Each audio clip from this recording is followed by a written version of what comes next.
Skyrim, A Sorcerer's Tale. Chapter 401.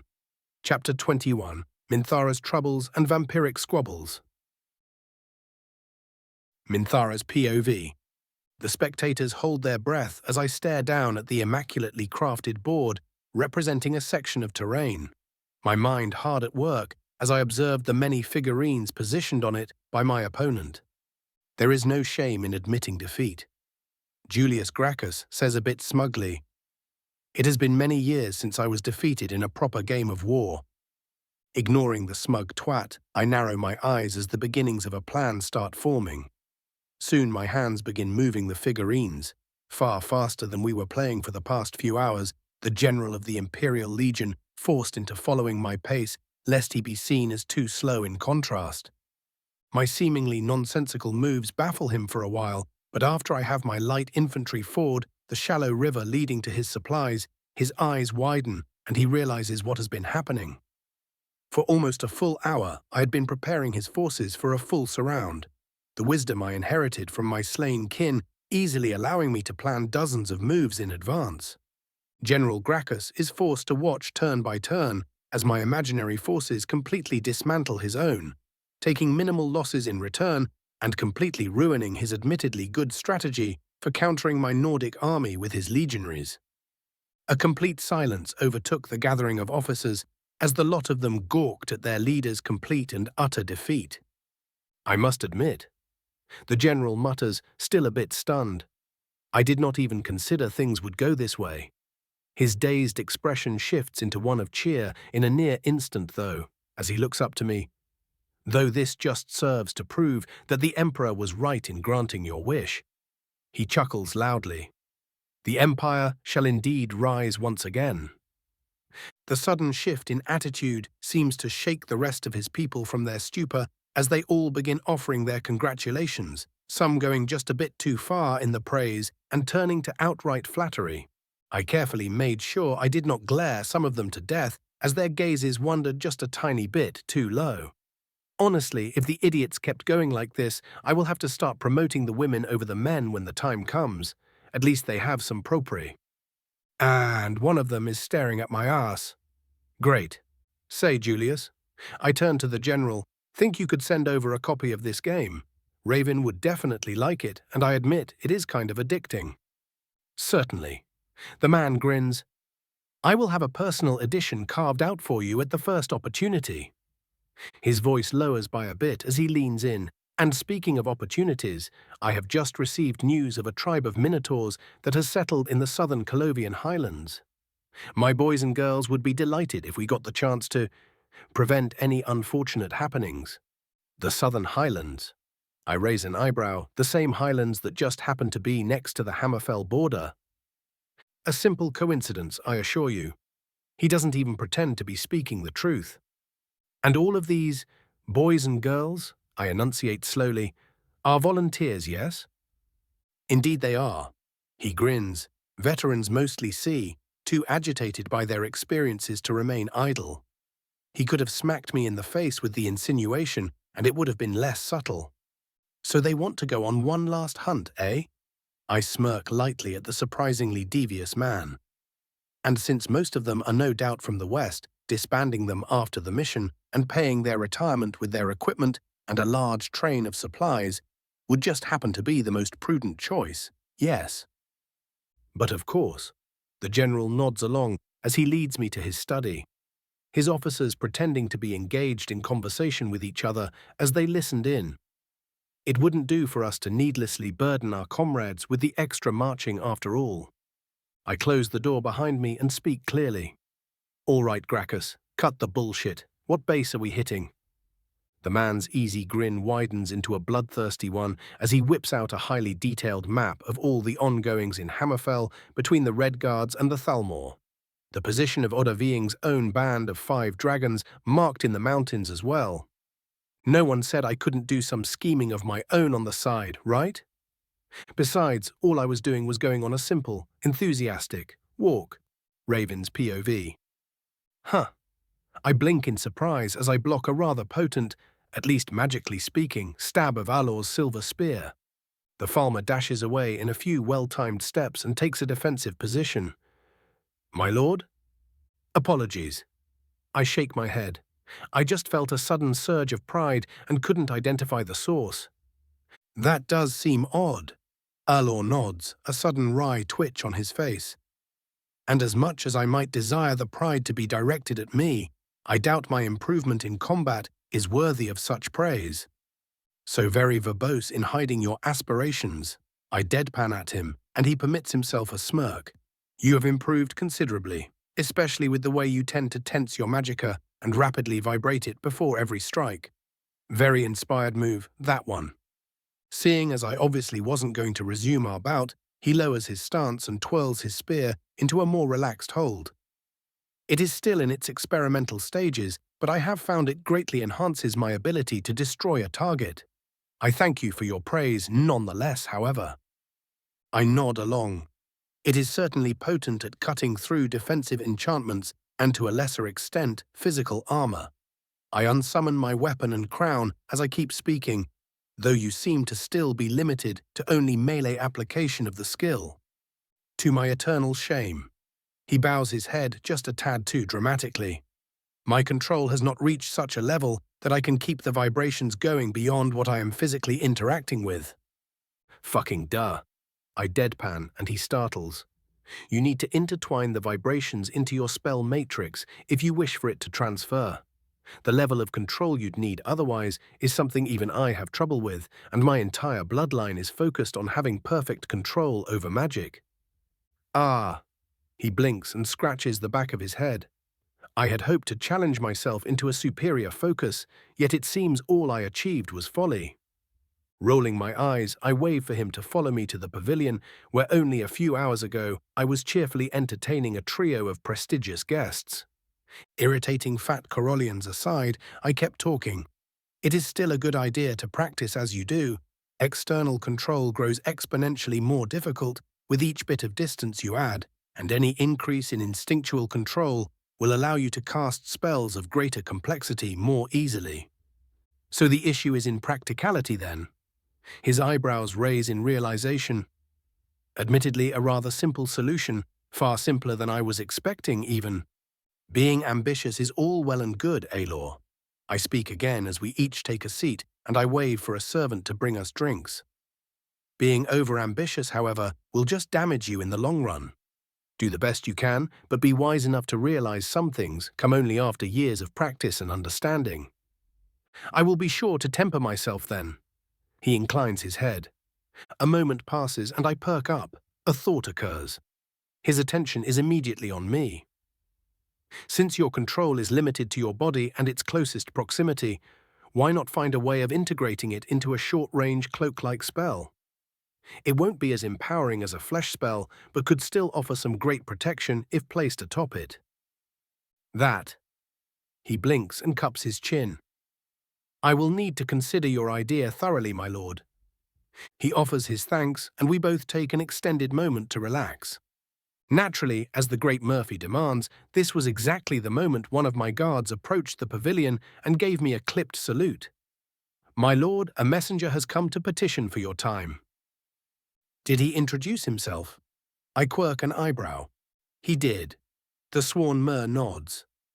His name is Ioannis, representing the Order. He seemed to heavily imply you would know what he was referring to. You are correct. I suppress a grumble. Bloody vampires can't stop poking their noses where they don't belong. The Dunmer tenses slightly, but doesn't otherwise react. Fine then, lead the way. I give the farmer a sideways look, considering him only for a moment before adding, Alor, you are coming with. The imperial man in his late 20s was rather respectful as he delivered his invitation to me. He did seem rather miffed when he was informed Alor would be coming along, but had enough brain cells to rub together as to not talk back. What made me actually remember his name was the fact that he wasn't an actual vampiric thrall. His mind was completely clear, and yet he displayed the same loyalty for one's blood-sucking master a thrall would. It was a shame I couldn't pick his brain without melting it yet. I would no doubt have found a lot of interesting things in there. Just as we were about to leave, though, I received a message from Titus about a certain project he required help with. He finally seemed to be getting ready to deal with the whole big fuck-off slum problem plaguing his capital and wanted to pick my own brain for all the insight I gained when I dealt with Solitude's problem. The whole thing would no doubt take days, but I still had the evening to myself, so I just added it to my schedule and kept walking to the market district, toward that same tavern atop whose balcony I almost melted the annoyingly prideful vampire lady when I first arrived. Good times. Scorch merrily chirps in reminiscence. A scarred orc stands near the door of the suspiciously empty tavern, the chuckle shit having the temerity to attempt to glare me down as I opened it with magic, and without even bothering to acknowledge his presence. He even tried to loom over me, but that was quite difficult considering he was shorter than me. To my grand amusement, as the doors were pushed open, I nearly sent the poor Lady Isabella stumbling, having no doubt caught her in the middle of dramatically opening the way to welcome me. Though she did compose herself with appreciable speed.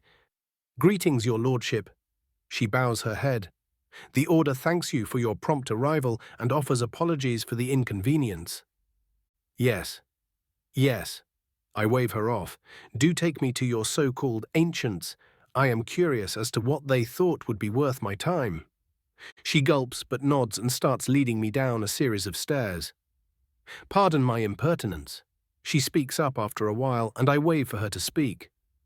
"Was my gift of any use?" "Your bribe, you mean?" I raise an eyebrow with only a bit of mockery in my voice, making the poor woman wince as she remembered my treatment of her in the arena. "I am afraid most of the trails you offered were cold." Don't get me wrong. I preempt her platitudes. I still managed to track down some clues and even one of the lesser participants in Leowin, but Titus had already dealt with the corrupt elements of this city quite thoroughly, as your order has no doubt felt on its skin. "His Imperial Majesty is a wise ruler," she states neutrally. "Indubitably." I snort, much to her frustration at not being able to just disembowel me. For the disrespect, no doubt, still, it did point me to a name of a certain Thalmor currently sitting his pretty golden arse in Hammerfell. So it isn't like your bribe was useless. Had she a need to breathe, she'd no doubt have already let out a relived exhale. Instead, we finally reached our destination, and she opened the way for me. "The ancients await you within, your lordship." Nodding at her and promptly ignoring her entire existence, I entered a dark room followed closely by Aelor, who was currently channeling so much sun magic just below his skin, it made Isabella flinch away minutely. He was exactly as paranoid as one needed to be when dealing with vampires. Within the darkened room was an ornate table and a fireplace, the torches on the walls shining just enough to make the whole thing look ominous as a trio of vampires were seated atop equally ornate chairs with a duo of ever so slightly less fancy seats waiting for the two of us. Rolling my eyes, I snapped my fingers theatrically, lighting the torches to a far greater extent and shattering the apparent illusion set across the whole room, revealing a duo of slightly surprised vampires in what looked to be comfy sleepwear, and a much less surprised older-looking man who was actually properly dressed for the meeting.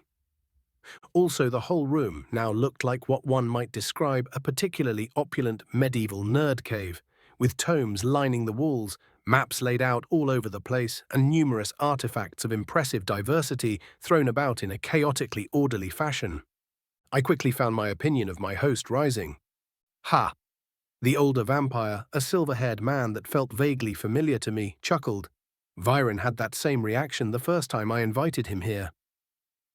Suddenly, my eyes zero in on the man, narrowing in a light flash of annoyance. There are far too many people who knew my father, or so it would seem. The implication of my words was quite clear. "A tale older than most men, I am afraid," he notes apologetically. "Unfortunately, my peers, the Lord Vagyar." The younger imperial man inclines his head politely, but not deferentially. "And his lady wife." The woman smiles and does nothing else. "Are on a limited schedule." "I see." I state neutrally as both Aelor and I take our seats. "So tell me, what exactly does the contemporary of the great champion Ulrika and the once Count of Skingrad want from little old me?" "You have answered half of your question already." His lip twitches upward. While I may have abandoned my post due to rising suspicions some 190 years ago, I truly did love Skingrad. His eyes narrow. I find its current state unacceptable, an opinion I hear you share, or so the whispers tell. I see. My eyes narrow as I search for any lie in his words, but soften as I find none. Something he no doubt noticed with his level of experience. I will listen. I was not sure if his ensuing smile was one of victory or total sadism. Chapter 4, 102. Chapter 22, Vampirum Visitation. Would you care for some drinks before we begin? Hasildur begins as we sit down, a mask of perfect politeness replacing his previous expression. I'd hate to be a poor host. If you please. I incline my head slightly, much to Arlo's alarmed surprise. Lady Vagyar covers her mouth and lets out a particularly fake-sounding titter. You need to educate your servants in keeping their composure, Lord Dagoth. Many would see such a reaction as weakness. Oh, please. I lean back and roll my eyes, pointedly not incinerating the little chit who thought to teach me. You may need such posturing to keep yourself above others, but I have no care for it. Not a care? She raises an eyebrow as her husband fails to so much as twitch in reaction to the conversation. Or do you simply not care for the opinion of a bunch of lowly vampires, such as ourselves? I cup my chin and let out a light hum, pretending to consider her question before shrugging my shoulders theatrically. Tell me, Lady Vagyar, who has not had the decency to introduce herself fully. She smiles. Did you feel a sudden pain in your right hand some 2 days ago, just around the early evening, let's say? She was no longer smiling. In fact, both she and her husband suddenly turned very tense as they finally deigned to straighten in their seats, their predatory gazes narrowing as they started actually considering me for the first time since I entered what I guessed was Hasildur's domain. A rather misguided way of conducting negotiations, but they were old farts masquerading as young-looking people and were probably far too used to hand-waving most issues away without a care. Hell, a few years ago they'd have been right to think that way. The silver-haired man in the back other hand, he merely raised an eyebrow, shrugged his shoulders, and kept pouring the drinks with the patient precision only an immortal could possess. A rather curious statement, young Ravine. Hasildur speaks up as the duo refuse to utter a word, still futilely attempting to dissect my thoughts with their stares. I do wonder how you would come to such a conclusion, however. His tone was perfectly polite, not a hint of emotion to be heard. Leaning in on the table with a predatory grin which could easily match my host's, I met his eyes. Oh, I just happened to cut a bitch at that exact moment. Nothing too extraordinary. The obvious leader of the trio remains silent as he finishes pouring and brings us the drinks. An old Colovian vintage, aged for 300 years on my personal vineyards. I take a light sniff of the wine before following it up with a sip.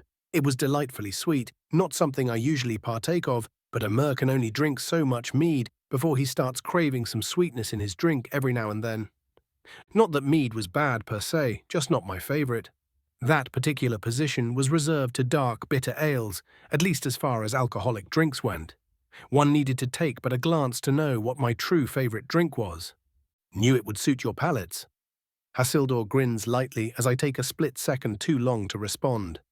Aelor finally taking a sip and nodding appreciatively as he did. The vampire pauses a moment before asking, "Would you care to trade us some information about the event?" Trade it for what exactly? I raise an eyebrow. My goodwill, of course. The old count smiles amiably, his offer admittedly not completely worthless, and our own version of events accompanied by some order secrets you would no doubt appreciate. Janus. Lord Vagyar narrows his eyes at his peer. Sharing order secrets is not permitted without unanimous agreement. Calm yourself, Mateus. Hasildur pointedly names the man who immediately scowls. I will not share anything critical with our guest, merely something worth an elaboration of recent events. He turns to me, that is, if you are amicable to such a trade, of course. Eh? Sure. I shrug. Not like you could use the information I have in any way that could harm me. Even Aelor perks up, as he was not completely privy to what happened in the cathedral. Excellent. Hassildor smiles. I will begin as the one to propose the trade. The Vampirum Order is an ancient fixture of Cyrodiil, as you know. I nod. And throughout our prestigious history, he says with a note of sarcasm, many of our elders and ancients have sought a way to free ourselves from our patron's influences. He scowls slightly. Of course, such a thing came with many drawbacks and sacrifices, but after hundreds of years of research, we uncovered a ritual which permits a weakening and eventual breaking of our Daedric bond. Interesting. I lean in, my wine going completely ignored. Most interesting, in fact. I am glad you think so. He nods along. Imagine our surprise when 2 days ago a very large number of our blood progeny began howling in immense pain, clutching at their right hands and screaming their throats out as if someone had just placed a sanctified searing poker into their very bone marrow. Yes, Matthias Magyar sneers. Watching my great-granddaughter squirming on the ground and not being sure if she would live was quite surprising. He barely manages to keep the frothing fury out of his mouth while his wife looks away, no doubt to hide her own rage. A terrible event, to be sure. Hassildor notes with no hint of emotion, much to his peers' instant consternation. So you see, young Raven, we would be quite appreciative if you could enlighten us as to what happened. I stare at the trio for a long while, the tension in the room rising with each and every second as they instinctually leaned in to hear my words. Naturally, I decided to completely ruin said tension by deadpanning, I cut Molag's hand in half. Lady Magyar instinctually hisses, Matthias recoils, and Hassildor frowns and crosses his fingers in front of his mouth, staring at me almost as if he was trying to see what exactly made me tick. Finally, after a full minute of regaining their composure, Jonas spoke. I trust that is all we will be getting from you. There was no threat nor demand in his voice, merely acceptance. Quite. I hum, you can deduce much from only that, and I see no reason to share any more. I immediately look at the Magyars. Don't go too hard on your peer for the information he offered. Without it, I wouldn't have even bothered telling you this much. Of course. Matthias Magyar nods reluctantly. It is good to know that what happened was not a intentional attack. It wasn't even an attack. I immediately correct him before he gets the idea he can ask for some form of restitution or something equally insulting. It was but the aftershocks of a battle far beyond your ken. It would seem we have strayed a bit too far from our intended topic. Hassildor immediately preempts his fellow's reactions by cutting in. I believe we were here to discuss the state of Skingrad and partake of some respectable company, not make enemies. He gives both myself and Aelor a look before turning to his friends. Fine, Lady Magyar scowls, her husband nodding along hesitantly. Very well. I accept the shift in topic easily enough. Tell me what you know of the city. Before I do so, what are your goals for the city itself? Hassildor asks. I stare at him for a moment before simply listing off. Find out what is happening, deal with problems, restore order, restore prosperity, prepare for great war. I see, he hums. I obviously find no issue with such plans, so allow me to elucidate you. About 8 months ago, a certain ancient of our order had reached beyond his station, using his connections to Bravil to begin making demands of the Volkihar in the north, a clan under your protection now, I believe. They are valued allies now that Harkon is dead. I nod. And speaking of Bravil, I trust your order has no further influence over the good Count? It was a mere exchange of favors, I assure you. He raises a hand placatingly. In any case, as I was saying, the ancient, one Aloncius of a house unknown even to this day, had reached far beyond his station, the ensuing censure by the order sending him fleeing into the already restless city of Skingrad. I find it odd that you would allow your beloved city to fall so low if you could see the ruin coming. I point out dryly. I had hoped the Empire would do its job and fix things, but then they were forced to deal with a rebellion and a literal apocalypse. He responds just as dryly and goes on without letting me retort. The city of Skingrad was thoroughly pillaged during the Great War. The Thalmor forces outright enslaving numerous residents to build their fortifications while nearly starving the rest to death. This is also where I met your father. He smirks lightly. Viren and the rest of the Blades were of great help in raiding Ultima supplies across the entire Western Front. I do not doubt for a moment we managed to stop a whole army from interfering in the final battle. He looks up to the ceiling as he reminisces. The absolute bullshit that was that elf's magicka control makes me shudder in fear to this day. I couldn't help but smirk smugly at this, immediately falling into the obvious information trap. Respectable. With a newfound glint of amusement in his eyes, Hasildur goes on. In any case, most of the population survived the war by sheer virtue of the Concordat itself ensuring their freedom. His gaze darkens. What did not survive in the least was their prosperity.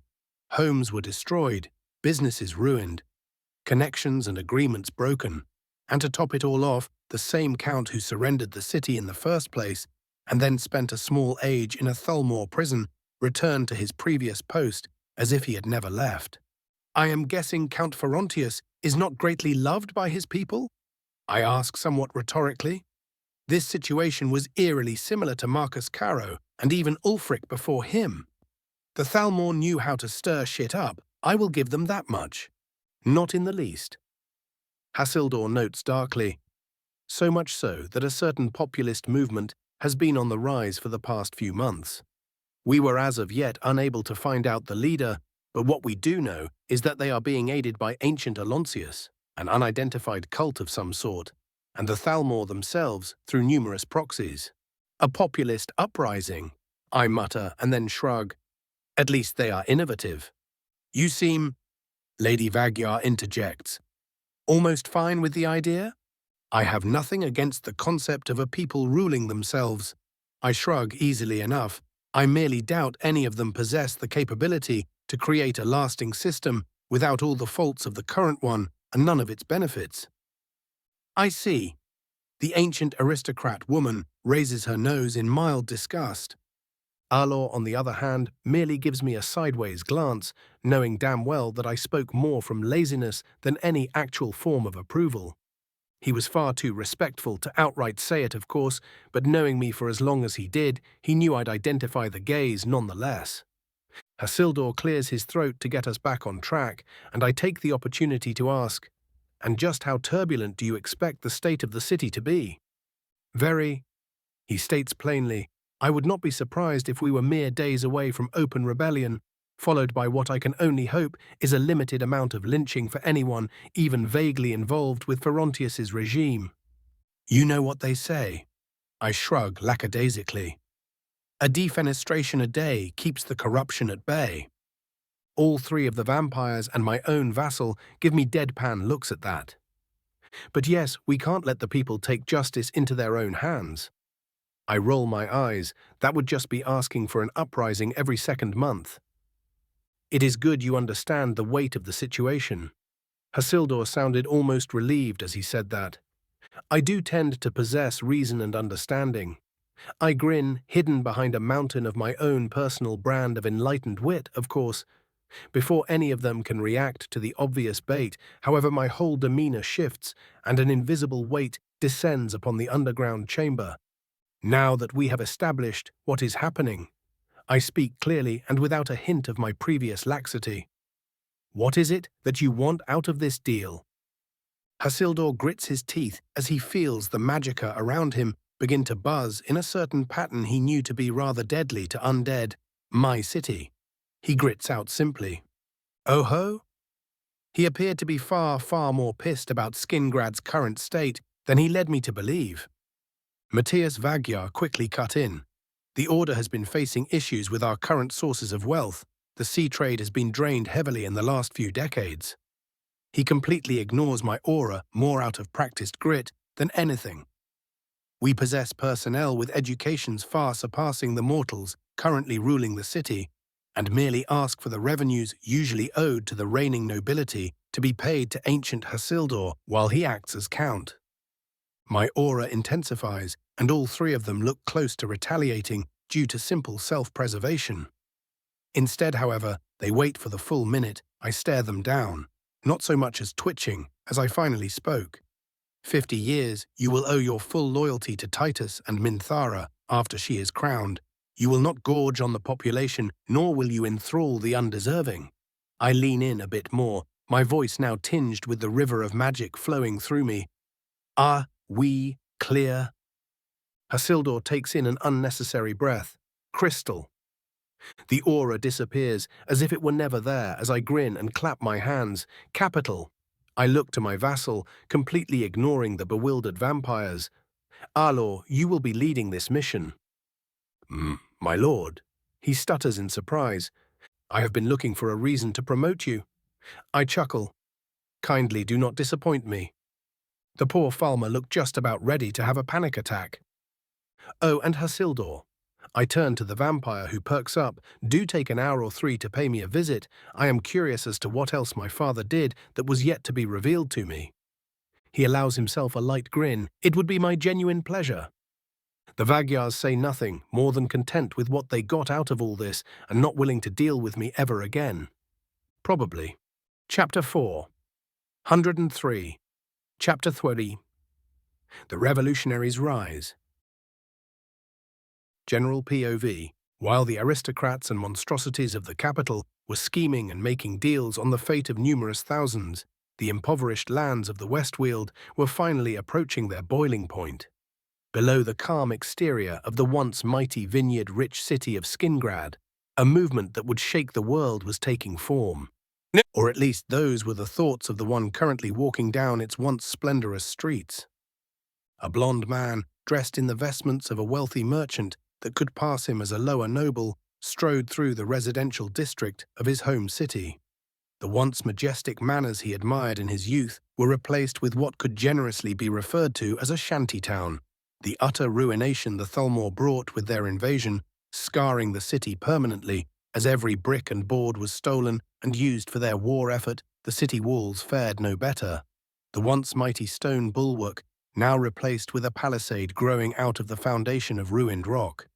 The invaders did not even need the resources, as he learned later in his life. The Altmer commander merely found the act satisfying. Even the great chapel of Julianos in the distance looked to be just that tiny bit less awe-inspiring at that particular thought, its once reassuring presence merely serving to remind him of everything they had lost. It will all change soon, Seix Dives muttered to himself as his right hand clutched at the pommel of his rapier, the long blade feeling oddly heavy today. He made his way across one of the bridges connecting the two halves of the city, the small, unnavigable river Strid, flowing underneath being one of the only things in this city not marred by the war. The few guards keeping watch on the bridge, all of them clad in very high-quality armor, glared at him, but he simply ignored them, knowing they would do nothing. Not yet, at least. Seix was a thorn in their employer's side for a long while now, but the resourceful young man had managed to insert himself as something of a popular leader in the city, and any kind of attack on his person would no doubt lead to nothing short of a riot, which was far more trouble than the greedy and paranoid Count would be willing to deal with. Thinking of the Count, Seix instinctually turned his stare to the distant towers of Castle Skingrad. The structure was unfortunately outside the city, and the only one that had been quite thoroughly repaired ever since the war, entirely guarded by experienced and, more importantly, highly expensive mercenaries, every single one of them hired from outside the Westweald. All the money their honored lord stole had to go somewhere after all. Shaking his head at the empty thoughts, the Colovian man kept walking before he drew too much attention. He had a meeting to attend later, and he would need to center himself, lest he jeopardize everything he had worked towards for years now. The residents of the more commercially focused northern half of the city greeted him happily as he passed. The accursed Count had not yet managed to squeeze the cheer out of them, but that was only a matter of time to Ceix's skeptical mind. And how could he not be skeptical? His very parents were accidented the moment they started speaking ill of the cowardly bastard who all but sold them into slavery a bit over 2 decades ago. Seix was 6 back then. No, this peace and whatever false hope was being preached in the capital would not save them. No divine heroes would aid them in their plight, not now or ever. He almost hesitated when he first heard of it all, a dragon-born hero of legend appearing in the world, prophesies to fight the world's ills and make it all a better place. He almost wanted to hope, almost felt his convictions waver for a moment before the teachings of his predecessors and his closest allies directed him back to his goal, his resolution once more firm as steel. Sakes had experienced the utter depravity with which the nobles of the capital considered the issues of the provincials, the very school he afforded with his inheritance, placing him beside the selfsame privileged bastards consuming the wealth of the land without creating anything themselves. He knew the bastards would drain anyone willing to actually fight for them of their will, blessed by the gods or not. The people could no longer wait for changes to come to them, they would instead take it into their own hands. Preoccupied by his reminiscence as he was, Sakes barely noticed himself reaching his current residence. Rosethorn Hall, once belonging to a family of Nords from Bruma, had somehow managed to survive the destruction of the Thalmor, even if just barely. There were even rumors that the manor was cursed in some way, which is the reason why they avoided it. But CX couldn't truly wrap his head around it all. Or, more like he refused to do so, it was a fortuitous opportunity he would use, risks or not. Sakes and his allies had, after a long time, managed to bribe and steal their way into owning the place, Cantilla and her teacher somehow managing to procure everything necessary without any alarm being raised. The manor now served as an unofficial town hall, where the people gathered silently to express their grievances and coordinate between themselves. Even a marriage or two between those not tolerated by the count and his pet priest was held within. That Ferontius had not yet torn the building down and thrown them into chains just went to show how far they had managed to reach with their influence, and soon they would reach even further. Sakes lightly pushed the door open, immediately closing it behind him as he was greeted with the familiar loud snores of his best friend and unofficial right hand. The dark green-skinned orc with only a ponytail for hair was exactly where he expected him to be, leaned back in an uncomfortable wooden chair, gifted to him by one of the local apprentice woodworkers, and snoring loudly with his eyes open. "Lorraine," Sakes called out lightly, the snoring dying out immediately. The orc's eyes did not move, however, merely focused ever so slightly as they met his own. "You are back already, kid?" The voice was just a tad softer than the noise stones made when ground against one another. "How did it go?" He agreed to come. Sakes nodded. We had to keep the meeting short, just in case his presence was missed. "Still don't know why we are dealing with one of Ferontius's lackeys." The orc grunted, the armor he refused to stop wearing for even a moment clanking and creaking as he got up. "Still you trust him to not betray us?" "Aloncius has suffered just as much as everyone. He even looked malnourished for Aetherius's sake." Sakes answered firmly but softly. He did not seem so beat down that he would not be able to fight for his future. "I am still keeping an eye on him."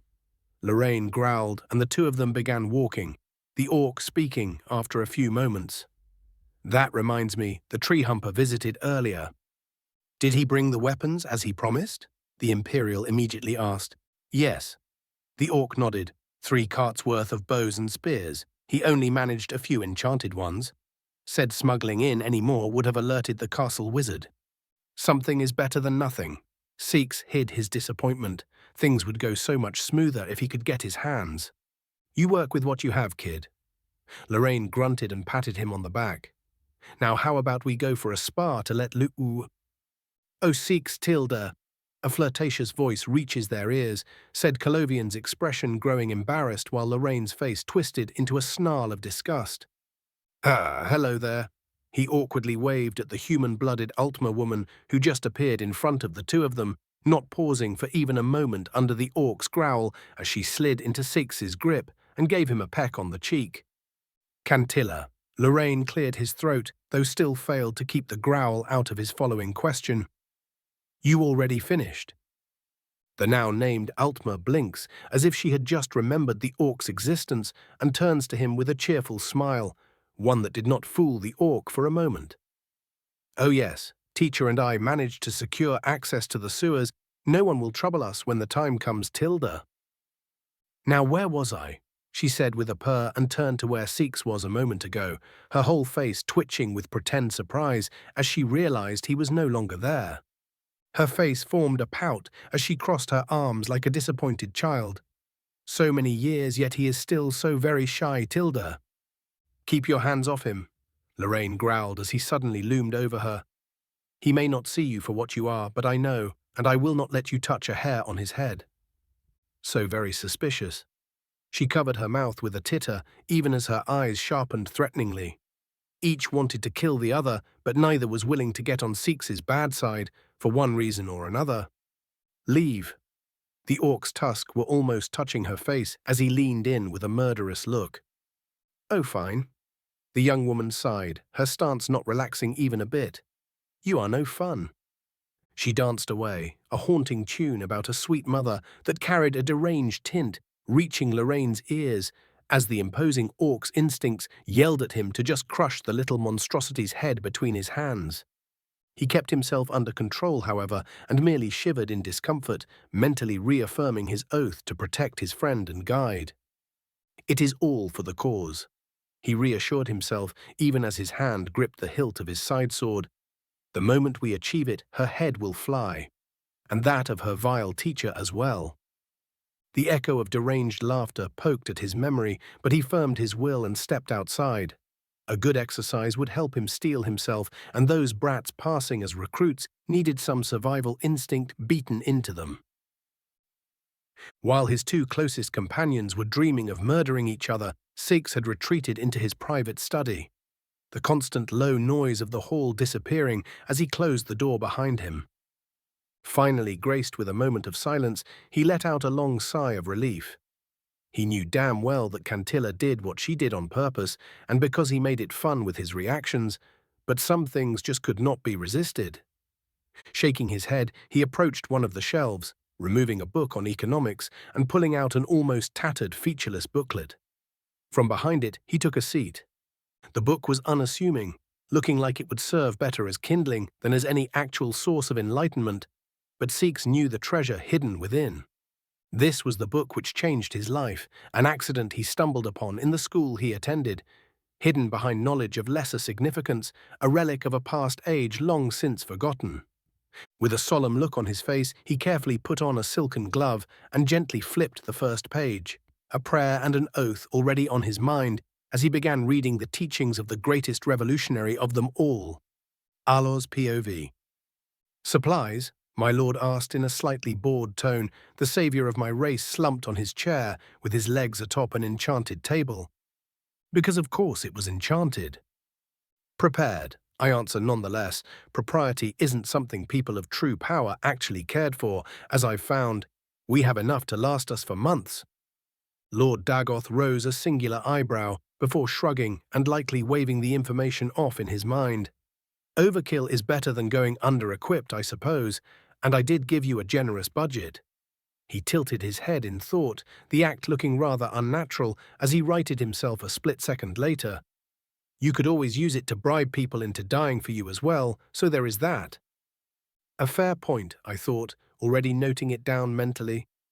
And what about you, my lord? I couldn't help but ask, will you be content?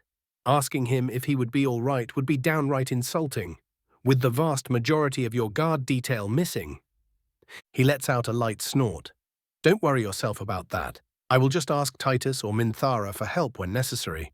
It isn't like I have much to hide. Well, beside the portal, of course. Ah, that. I held back a light wince. Ally or not, I doubted the Emperor would appreciate permanent portals in his capital, not under his command, though I sincerely doubted any genuine censure would before my lord. What he did not know would not harm him is what I settled on. Anyway, Lord Dagoth waved the topic away. Hasildur will be waiting for you on the western bridge of the city Isle. He managed to hire about 100 or so competent Fighters Guild members and will probably be bringing some of his own bloodline. Pardon the interruption, my lord. I cleared my throat before he could go on, knowing he did not mind it in situations such as these. But what am I to do if I find the Count of Skingrad not worth deposing? He considered my words for a moment before giving me a look of approval mixed with only slight exasperation. He has failed to bring his city into something resembling order for over 2 decades. A damning sentence in and of itself in the lands of Morrowind. From what I knew, unless he is a literal saint, we've just happened to misunderstand, simply getting rid of him and replacing him with someone we know we can rely on is the superior option. That and Hasildur isn't stupid enough to cross me. His eyes darkened before brightening again as he went on.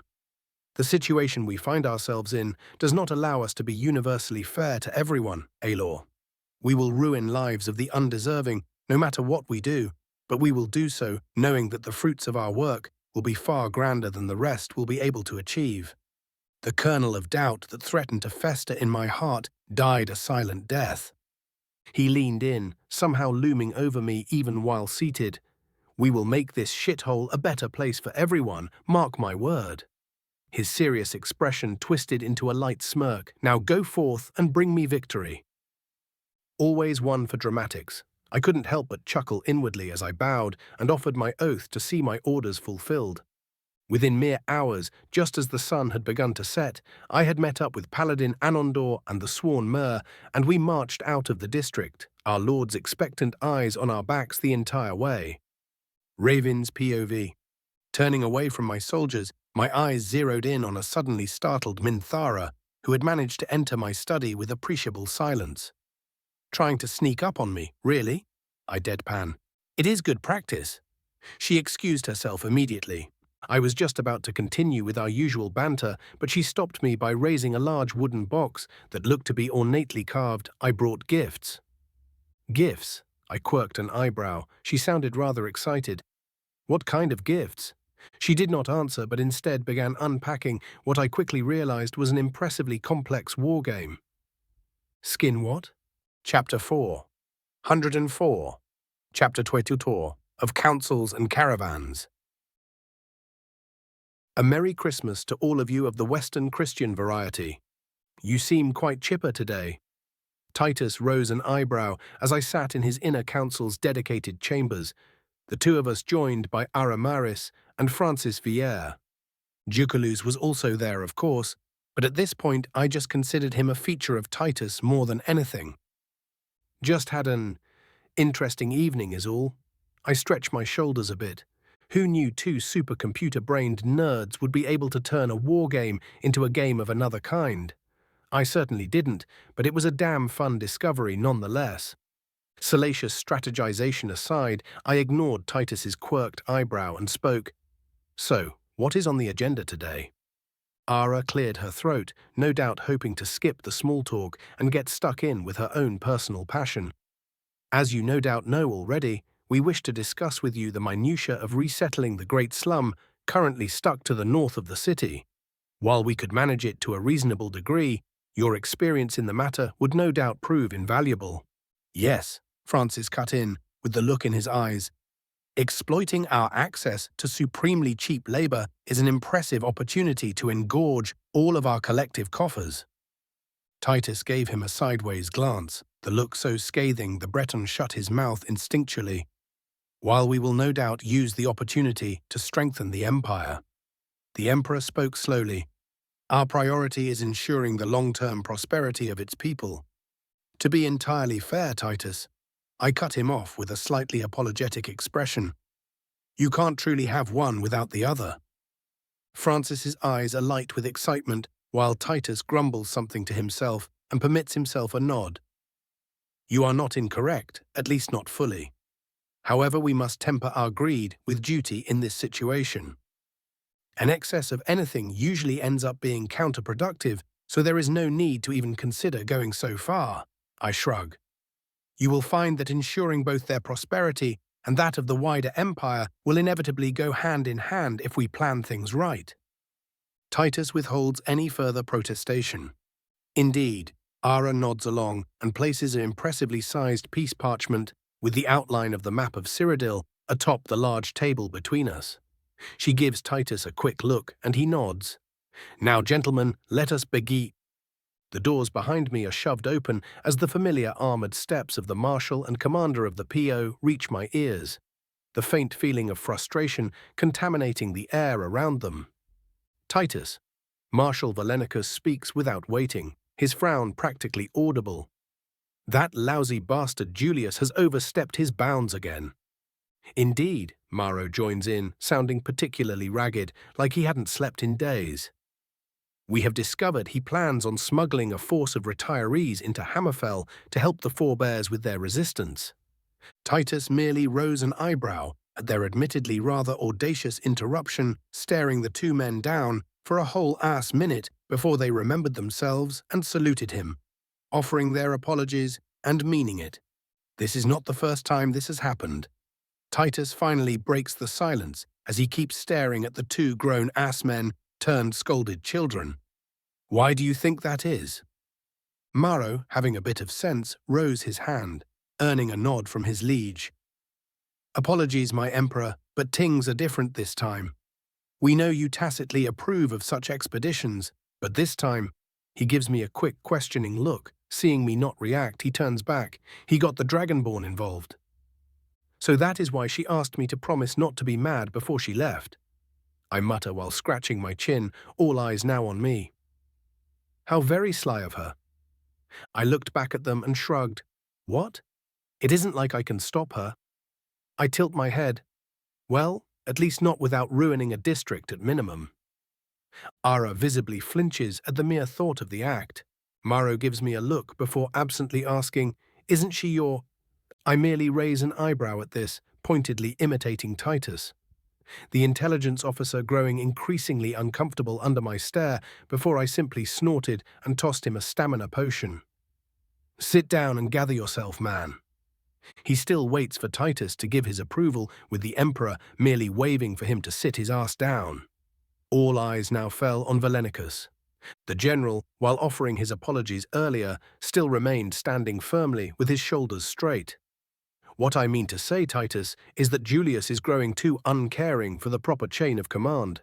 It is fine when he does little things to annoy the Thalmor, but influencing the crown princess, he practically growls the words out. I would have him flogged for it. Then you may as well flog me right now. I roll my eyes. And Titus and everyone else in this room. The old general scoffs. You know what I meant. Deciding to give him a bit of a lesson, I leaned back in my seat, rotating the chair without a sound using a bit of levitation. Tell me, Marshal, what does a dragonborn do? He frowned, but seeing Titus also waiting for an answer, he spoke. They use the voice and slay dragons. Are you asking me or telling me? I roll my eyes but preempt any other answer. The main ability of a dragonborn, as even a Nord child could tell you, he doesn't so much as twitch, is the ability to consume the souls of slain dragons. Do you know what that does? I am sure you are about to educate me. Valenicus holds back a sneer, knowing damn well I was right. He was a gruff asshole, but a competent one. Smiling cheerily, I go on. They do not merely gain power from taking the soul, but also the wisdom and some of the dragon's experiences. I lean in conspiratorially, crossing my fingers before my face. And do you know what that means? He frowns. That the princess has a plan? Exactly. I straighten and clap my hands. She obviously knows what she is doing, and no ambitious general could influence her, as you put it. His face still looks like it is made of granite. So stop complaining about it. Worst case scenario, she fucks up and just grabs one of the dragons we have at Hammerfell to run away. Titus suddenly chokes. You have dragons? In Hammerfell? 5 of them, to be exact. I smirk. 4 unruly little shits who were already chomping at the bit to start some violence back home, and Oda Veing, Minthara's right hand in this case, to keep them in check as they wreak havoc behind enemy lines. It was good she was showing some genuine initiative at this point. I did not doubt her capabilities for a moment, for the same reasons I mentioned earlier and beyond, but knowing something and seeing it were 2 rather different things. I did not want her to use me as an eternal crutch, and she seems to have finally sensed that wish of mine. A rather positive shift, I have to say. I see. Valenicus finally speaks up. I will withdraw my complaints on her decisions. However, I still stand behind my opinion that Julius should be punished. A slap on the wrist would do, I'd say. Titus hums, make a show of it all as a little warning. It isn't as if he went against my wishes in truth. Maybe do it only if his actions are actually found out. I ask aloud. Would be rather odd that we knew of his plans and didn't preempt them otherwise. True. The old emperor nods. It would not do us well to be quite so blatant in our actions. He pauses and frowns. Speaking of, we will be receiving foreign dignitaries in about 4 days to discuss our sudden embargo of Alinor and their subjects. Great, I deadpan. I suppose we should delay my excursion to Morrowind by a week then. Might as well give myself more time to ensure nothing goes amiss in Skingrad. There will be some grumbling from the great houses, but we can always cite supply problems. Francis cuts in. A week should not be an issue. Then let us go with that. I give him a nod and turn to Titus. Speaking of Alinor, I used the name of the kingdom specifically here, as the Thalmor were not directly mentioned. Do we know anything about our mysterious dignitary? The Emperor gives his Chancellor a quick look, and the reedy Bosmer clears his throat. A Kinlord Narcissus, acting as representative of the aristocracy of the island itself. So he is going around the Thalmor. I quirk an eyebrow, rather bold of him. Still, it will be fun talking to the pompous bastard again. His future well-being is none of our concern. Valenicus scoffs as Titus finally waves for him to sit down. His inevitable offer, on the other hand, is... Ara once more clears her throat, the noise sounding a fair bit more irritated this time. Gentlemen, she gave us all a downright unsettling smile. If you would all be so kind, I would like to discuss the slums now. Her eyes were closed, one of them twitching violently, and her smile was growing more and more unsettling by the moment. Yes, Titus saves our souls. I do believe our tangent has gone on for long enough. I thank you for your generosity, Your Majesty. The woman says with a voice so sweet one, it was almost poisonous. Apologies, but am I needed here? Maro speaks up, keeping Marcus alive before his trial was a nightmare, and I really need some sleep. The man looked dead on his feet, or well in his seat at the moment. Sorry, mate, but no can do. I give him a faux salute. You will be needed for this one. Ara looks a bit surprised at this. Why on Nirn would we need the commander? Well, that is rather simple, Lady Ara. I answer quite cheerfully, because we will need to actually make the people want to move in the first place, and we won't be able to do that without removing the no doubt numerous gangs, families, clans, and the like running the place. The woman looked like she had just swallowed something sour. Maro just looked like he was about to beg for death. How very nostalgic. I may as well press gang the 2 Vagyars into helping. They were rather annoying during my meeting, and some public service would do them rather well. I returned home after a long while, a full plan of action formed with the Imperial Council, and all the work naturally thrown into their hands, as I finally got a bit of time to actually laze about. I wasn't about to directly deal with that level of annoyance again, mostly because the Nords were actually fun to deal with. Heartlander commoners of all races were too meek to be interesting anymore. Even grandstanding in front of them felt like a waste of time, and my love for presentation was known far and wide.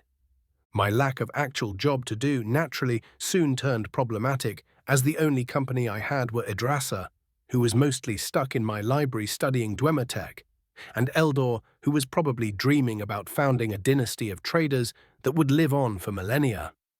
Fucking loot goblin. Tapping my coffee table for a bit, I simply decided to grab Voendal and whoever else of my childhood friend group still remained in the city and go for a bit of shopping or something. The market district should have some interesting books to see at least. For now thought, I may as well come up with some enchanting schematics. A proper war crime tier staff sounded just about right at this moment. I do wonder how Ayla was doing with his command. Ayla's POV. Why, by all the gods ancestral and not, were the damned roads so bloody muddy? I screeched internally as once more one of our carts got stuck. My, the sun strike down the fool who left things to fester for so long. I cursed aloud instead. I retract every single complaint about removing the supposed count from power. Even the roads of Skyrim were better than this offense to the senses. A rather particular choice of curse. Janus Hasildor speaks from atop his steed, his whole from wrapped in what looked to be an imperialized Hammerfell garb covering every possible inch of skin. I am a worshipper of Auriel. I tell him simply as I focus my mind and levitate the cart. No reason to get my current subordinates dirty. At least nominally. I add as we get back on the road. Oh? I hear the raised eyebrow more than seeing it, and what do you worship truly? Not willing to share that little bit of information, I simply shrug. Nothing. Fair enough. The vampire accepts my choice without complaint. How long before we reach the city anyway? I ask after a good 10 minutes of marching, just as clouds began to gather overhead. We should have been almost there already. Hasildor practically hisses out, but with the roads in this state and what looks to be an impending deluge, I'd say we have a full day left. Just great. I hold back a groan, couldn't even read something with the Pointedly not slapping my own face, I mentally prepare a wind cloak and pull out a primer on sun magic. I may be obligated into working with the vampire, but a constant reminder of my power would serve to keep him honest. I hope. General POV earlier that day. And you are certain this will help us? Count Ferontius of Skingrad asked his advisor. He had barely held back from refusing the man's suggestion outright, as he still feared leaving his castle, afraid someone would murder him for his past weaknesses. A fear he had carried for over 2 whole decades of his life. A fear that cost him his marriage and many friendships. Indeed, my liege. The malnourished-looking man nodded. Lowering the taxes in the city after a big speech will certainly give us enough time to remove that bastard Sikhs. That and the Emperor will be less inclined to look our way. Certainly as good a reason as any. The Count scoffed, presenting a confident front neither of the two believed in. Very well, announce the speech to the populace. We will hold it by the statue of Rislav for more impact. I will certainly do so. His advisor, Aloncius, bowed his head. Good. Ferontius grunted. Every threat must be removed, no matter the cost. Chapter 405, Chapter 25. Flame and Deluge. General POV. Storm clouds gathered above the city of Skingrad. What started as a warm, if slightly windy day, swiftly turning to one better spent in the cover of one's home. Unfortunately for both the residents and their liege lord, Count Ferontius had chosen this exact moment to hold his great announcement, and even if the weather was poor, many of the citizens would not miss the opportunity to see their usually reclusive ruler. What was even more surprising was that the Count's son, named after the very hero below whose statue they stood, was also with him. The young man having arrived days ago from his mother's domain in the hinterlands and looking like he wanted to be anywhere else. A good chunk of the people looked curious as their lord stood upon a small wooden platform, a wooden construct usually used for the rare hanging, repurposed to give the man who stood atop it at least the semblance of being imposing. A much larger portion of the people looked on with hatred, all the grievances accumulated over the past few decades slowly bubbling below the surface, doubly so within those who came with arms concealed below their understandably thick clothing. 6 dives boldly stood in the first row of the crowd, outright glaring at the Count with his right hand, Lorraine doing much the same to his guards. And even as Ferontius pretended they were not there, he could not help but be unsettled by the steel in the gaze. Something was different today, yet he could not put his finger on it. A few minutes later, after the populace stopped gathering, the Count loudly cleared his throat, not fully managing to conceal his own discomfort at being present, and spoke, "People of my fair city." His voice quivered ever so slightly. The past decades have been hard on all of us, the diva. As the platitudes began, so too did the plan. Below the stage, a pair of human and elf stirred from their hours-long silence, the dozen or so barrels filled to the brim with a particular alchemical mixture being their target. "Come now, my apprentice." The man spoke in an oddly cheerful voice. "There is work to be done." Cantilla smiled at her teacher and skipped after him. "How do you want to do this?" she asked as they approached the barely stable mixture. "It is your little friend's bout of chaos, no?" The man grinned at her. "The choice is yours, my dear. Just remember that we have a task to complete." Cantilla hummed as she placed a finger just below her lower lip. "I think we shouldn't make it too easy for him. Give us a bit more time to do our actual job, no?" "Oh, how positively devious!" Her teacher clapped his hands, producing absolutely no sound with the act. "Go on then, my dear. Rip open the jaws of the void." "With pleasure, Tilda." She practically purred and started rearranging the barrels. Above the cave known to the truly few, the Count still spoke. I realize that some of you may think my decision to be a few decades late, but I assure you. As Ferontius spoke, Sakes frowned deeply. What is she doing? He hissed quietly. Lorraine stepped a bit closer to him and muttered, You think they were caught? Doubtful. Sakes shook his head minutely, even if his hand clutched at the pommel of his rapier, that much harder. They are taking too long, however they are giving him too much time to speak. The last part left him with an almost panicked hiss.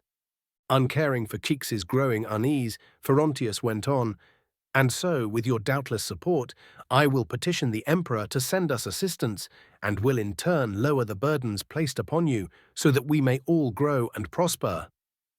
A small wave of excitement passed through the crowd, many of them looking on with doubt in their eyes, yet as each second passed, hope ever so slowly began rearing its ugly head.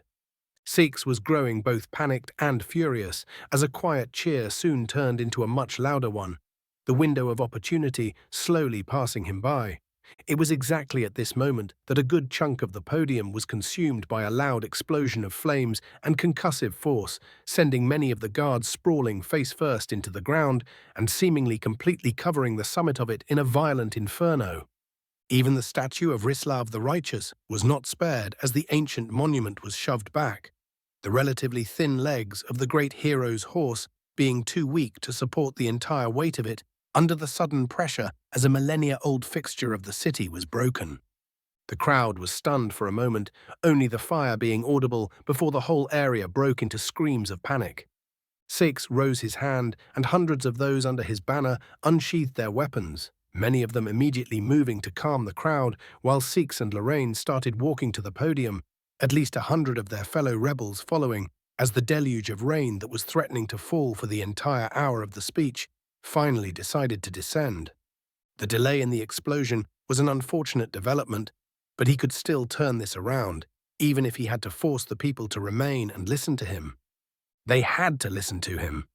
The rainfall increased with each step he took, and just as he approached the platform and was about to turn around and address the at least somewhat calmed populace, the flames dispersed, revealing a rather unfortunate sight. Count Ferontius knelt clutching the charred remnants of a smaller human, all the while a quintet of rings on his right hand shone with protective light. The moment the flames cleared, the Count's gaze immediately zeroed in on Sakes, his now recovered guards forming up now that they knew he lived.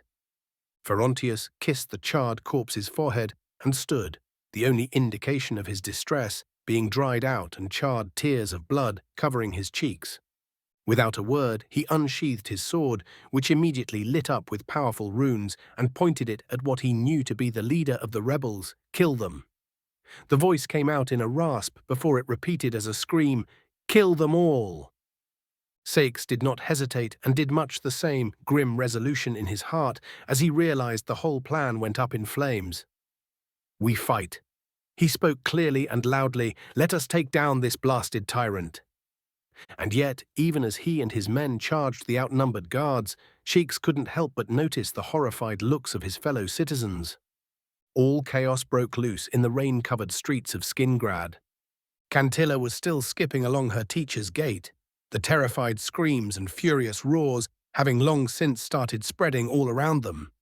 If anyone were to see the two, they'd probably rapidly loosen their bowels as they beheld a duo grinning from ear to ear, each sound of pain or despair making their expressions more and more ecstatic. Ah, what wondrous symphony! The man cheered as the looting began. Such a shame it is so rare. I think the rarity is half the fun. Cantilla chirped. Things would be rather boring otherwise. Ha! Her teacher barked a laugh. What a delightfully deranged mind you have, my dear.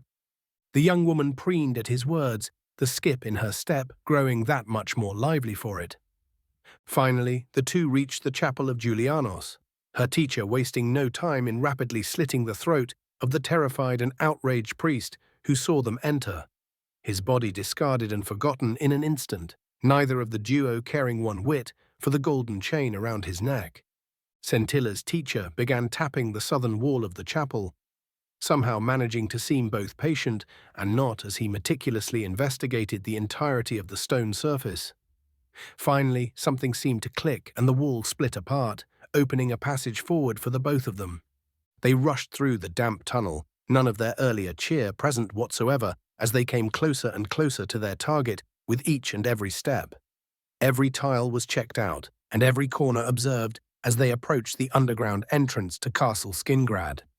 The tunnel seemed to go on forever, but just as Cantilla was about to break the silence, they reached a distant light. A wooden doorway, reinforced with heavy iron, with only the smallest hole letting the light shine through. They did not need to wait long before they heard clicking sounds of chains being unlocked and latches pulled. A mere moment later, the door was swung open and the both of them slinked within, daggers well in hand and spirits at high alert. But there was no need for such caution, as they were welcomed with the solitary figure of their contact, a rather obvious vampire to any of those educated enough to spot the signs Cantilla. Aloncius greeted before turning to her teacher, Master Cicero. "Aloncius, my good friend." The now identified Cicero's scratchy voice greeted the vampire. "So good to see you are capable of keeping your word." "I am ambitious, not stupid." The vampire scoffed. "Our agreement still stands then?" Yes, of course." Cicero pretended to simper. "You give us access to the vaults below the castle, and we owe you 2 kills." "The agreement was 5. Aloncius immediately cuts him off. "Ah, but we ensured your dear count survived to fight the little Dagonite." Cicero giggled shrilly. "The 2 will sow chaos wherever they go, leaving the poor, downtrodden city in wait for a savior." Gritting his teeth, the vampire nodded. "Very well. That trade is acceptable." Cicero beamed while Cantilla returned the vampire-slaying poison dart to her belt pouch. "Follow me," the vampire commanded, and started leading them through the corridors of the castle. None of the mercenaries nominally under Ferontius's command deigning to stop them whatsoever as their true employer passed them by. Soon they reached a massive stone doorway, numerous runes covering its surface as odd glass-like crystals that did not seem belong on Nirn looked like they were chewing through the stone itself. Aloncius did not bother explaining how things worked and merely proffered a key practically glowing with the aura of its enchantments. "Do make sure to survive. Finding reliable help is incredibly bothersome these days." The vampire quipped dryly and left the 2 of them without a second's hesitation. "Well then, my dear Cantilla," Cicero's too wide smile somehow managed to widen, "shall we?" Without waiting for a response, he pushed the key into the only obvious keyhole before him and felt the castle shudder as the wards were deactivated, the stone doorway slowly moving away as the 2 descended into the darkness beyond. On the other side of the city, to its northeastern entrance, a force of some 200 warriors, with many carts dragged behind them, slowed to a halt as they saw the smoke rising from behind Skingrad's walls. Hasildor frowned deeply.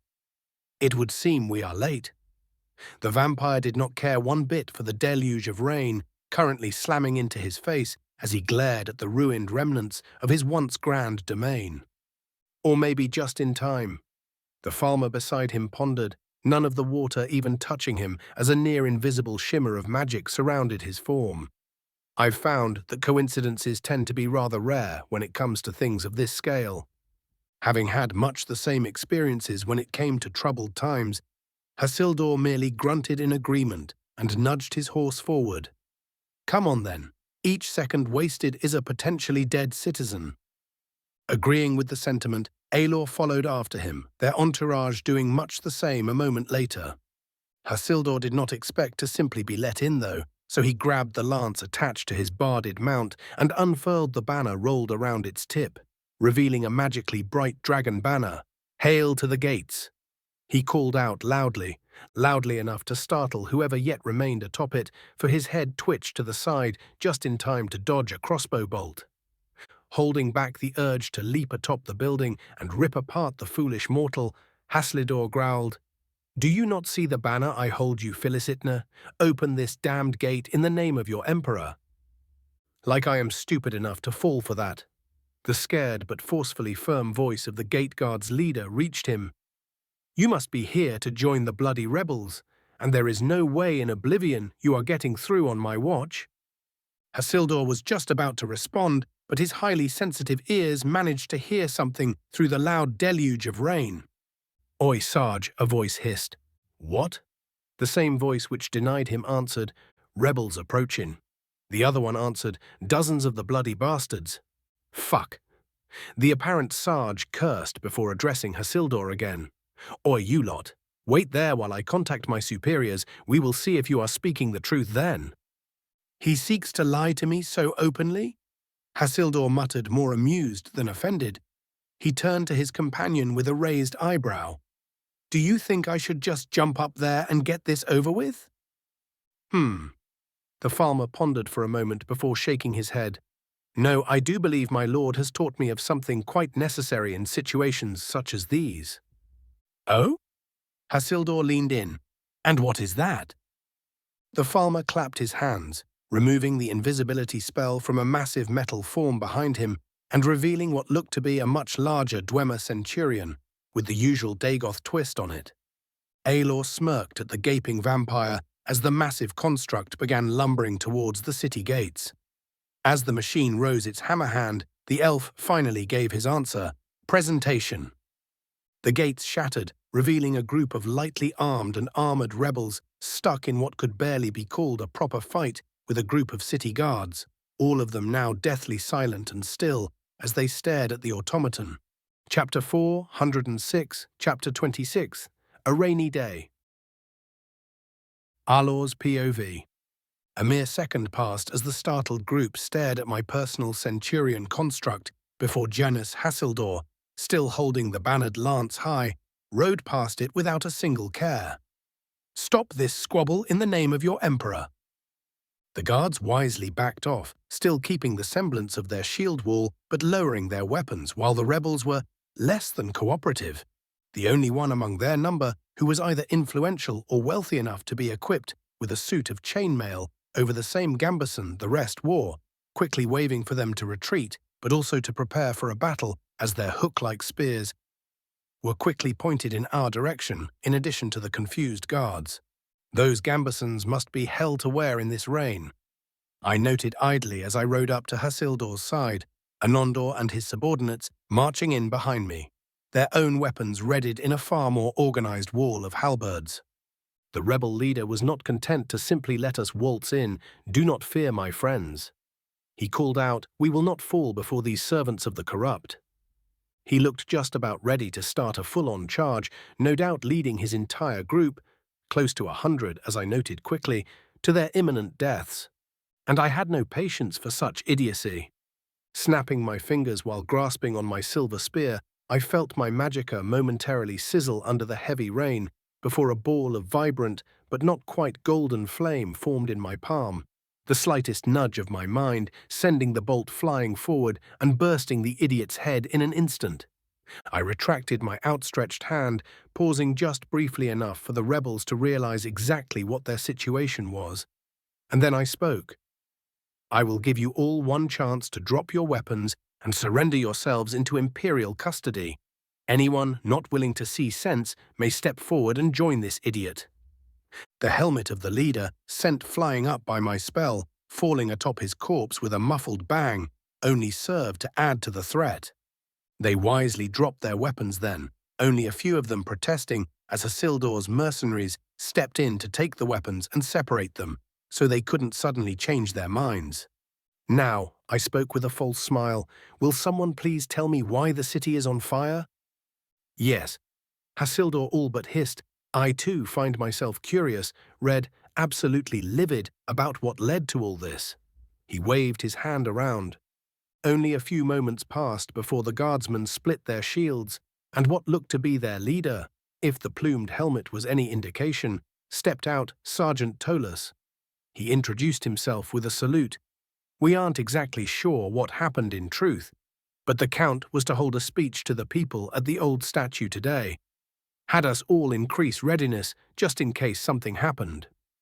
The soldier directed a rather scathing look at the rebels. An explosion of fire came from the north, exactly where the statue is at that.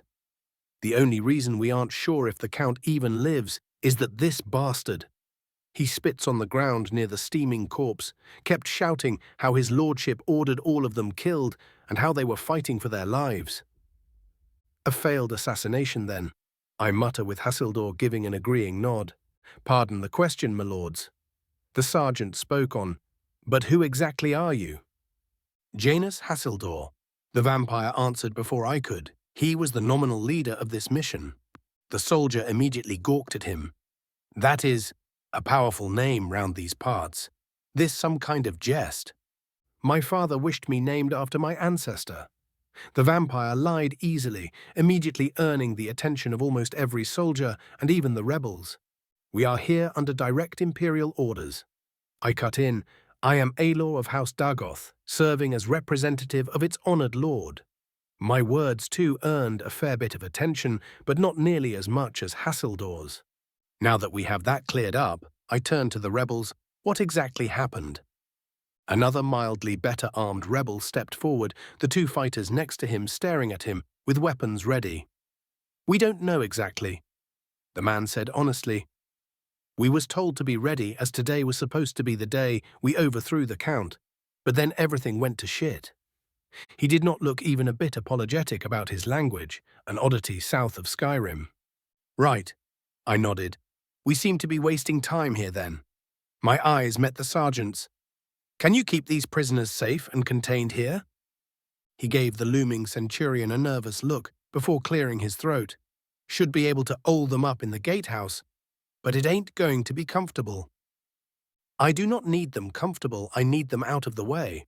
I point out, and he nods, already getting his men, some of whom looked just about ready to murder some of the prisoners for no doubt having killed some of their comrades, but that was not really my problem at this moment.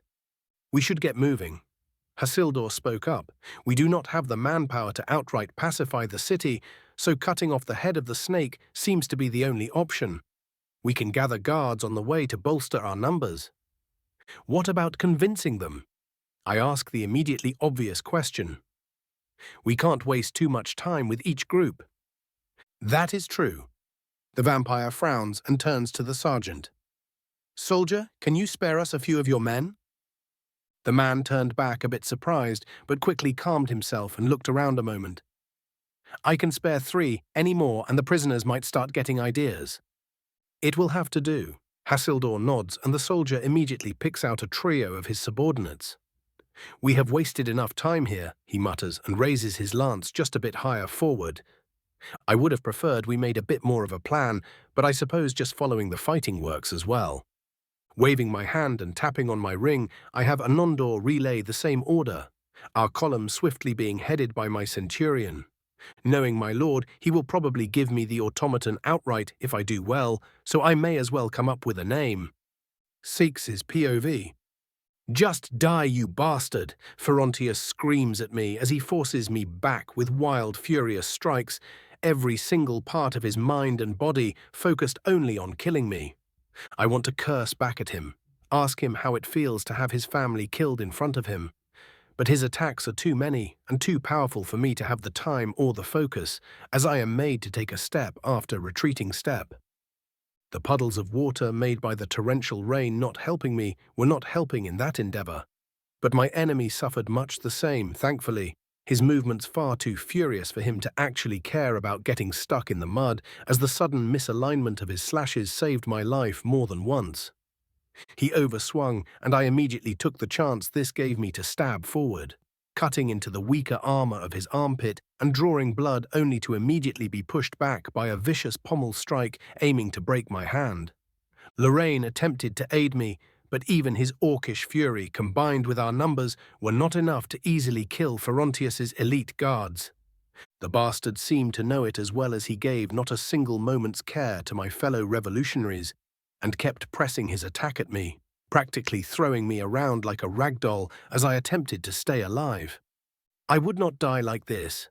I roared within, somehow finding the strength to push an overhead strike aside, and buying a moment to retaliate, my rapier flashing in another stab as I aimed for one of his eyes. Ferontius flinched back, making me only half blind him instead of killing him outright. immediately retaliating with his free hand and throwing me away as I had my breath taken from me. Cursing inwardly, I rolled in the mud and swiftly took my stance before he could capitalize.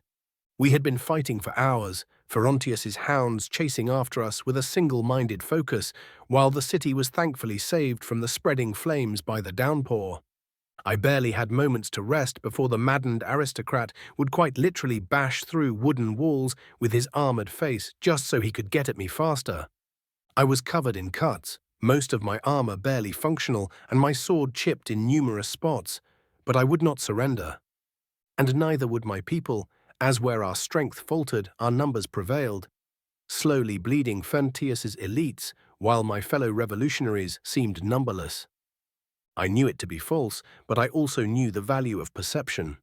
So all I had to do was remain standing long enough for the soldiers to break, and then I could have my then I would have my liberty, my revolution. We had been pushed back to the market square. Hundreds were dead on both sides already, and the fighting had spread to the entirety of the city. Yet the rain did not let up for one moment. It almost felt as if the heavens wept as I swiftly downed a stamina potion, the final one I managed to save up for, in fact. Ferontius looked battered, glaring at me with his one remaining eye, as his powerfully enchanted equipment allowed him to fight far beyond what I ever could without potions.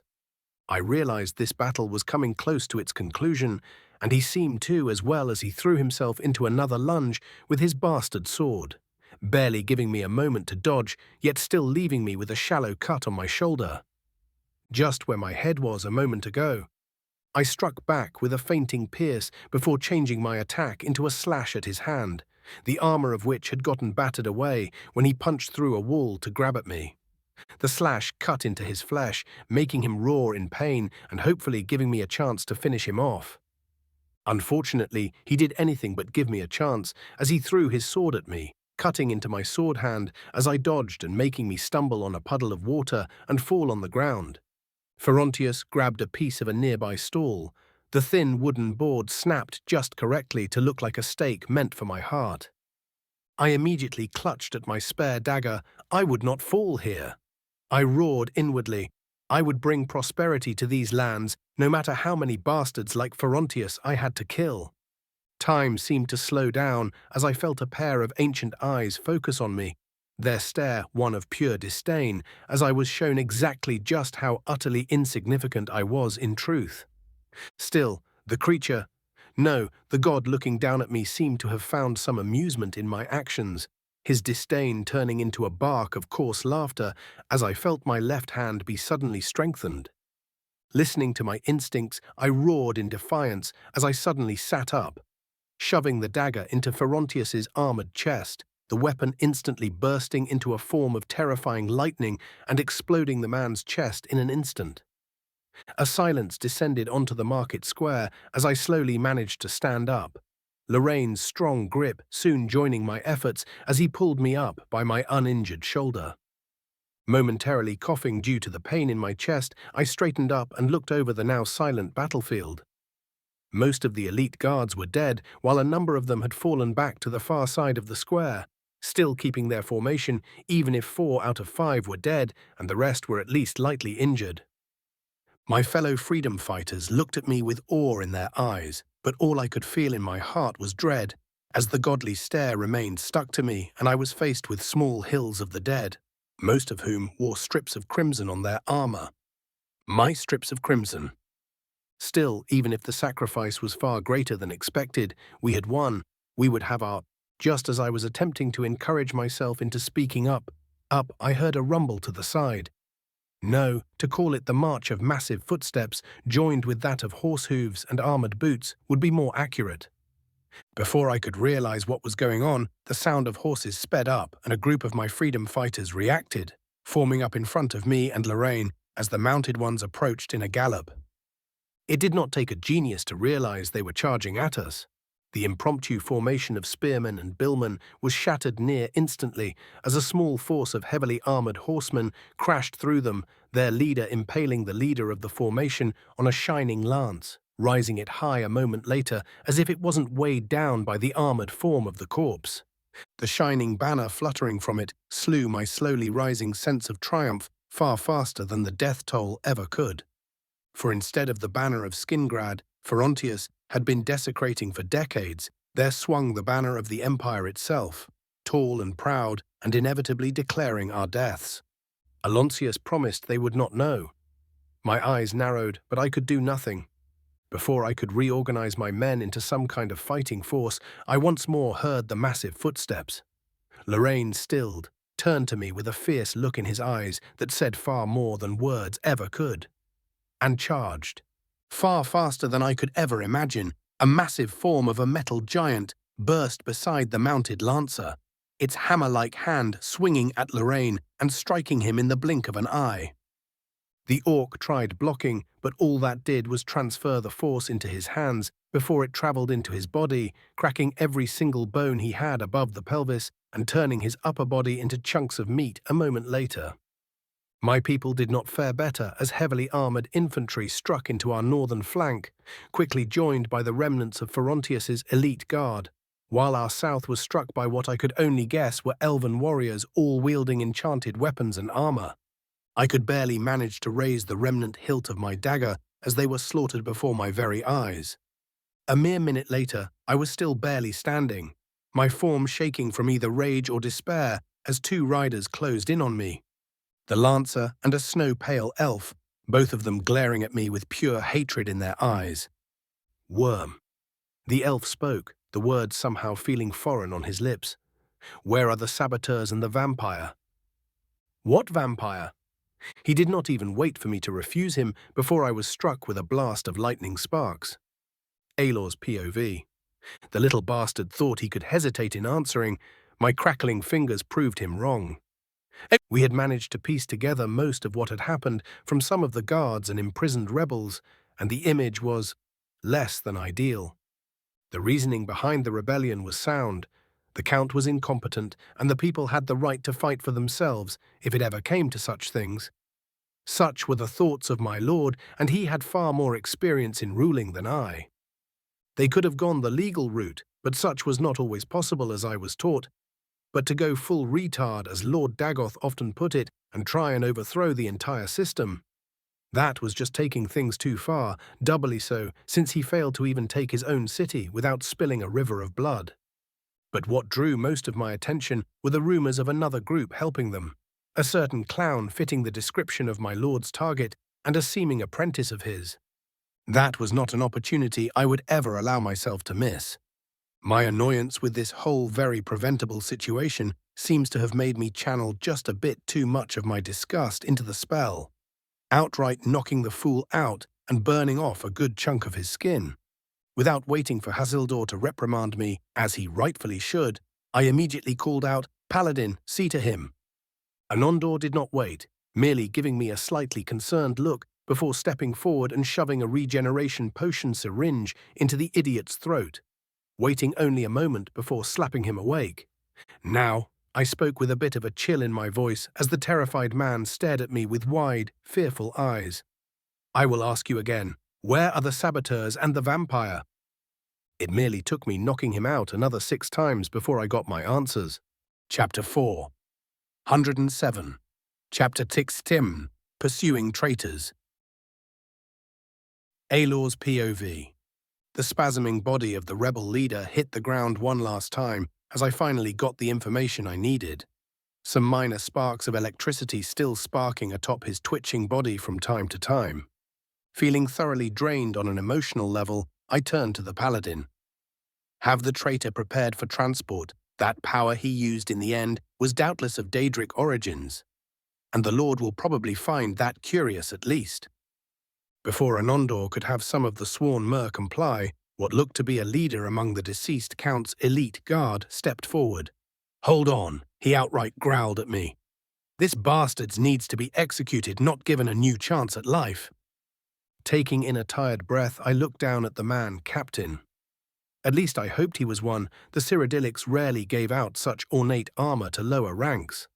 Seeing as he did not correct me, I went on, "I assure you that we only want him for any information he may have. He will not enjoy his time with us." "Be that as it may." The captain shakes his head. Justice needs to be served and the people need to see it. He leans forward and speaks a bit more quietly. Also, my men would riot if you tried that. Unfortunate. He speaks the truth, young Alor. Hassildor speaks as he rides up to the two of us, his mounts barding, covered in splotches of blood here and there. You would be doing the entire city a disservice by trying to take him away. Thank you, sir. The captain immediately saluted him, visibly relieved.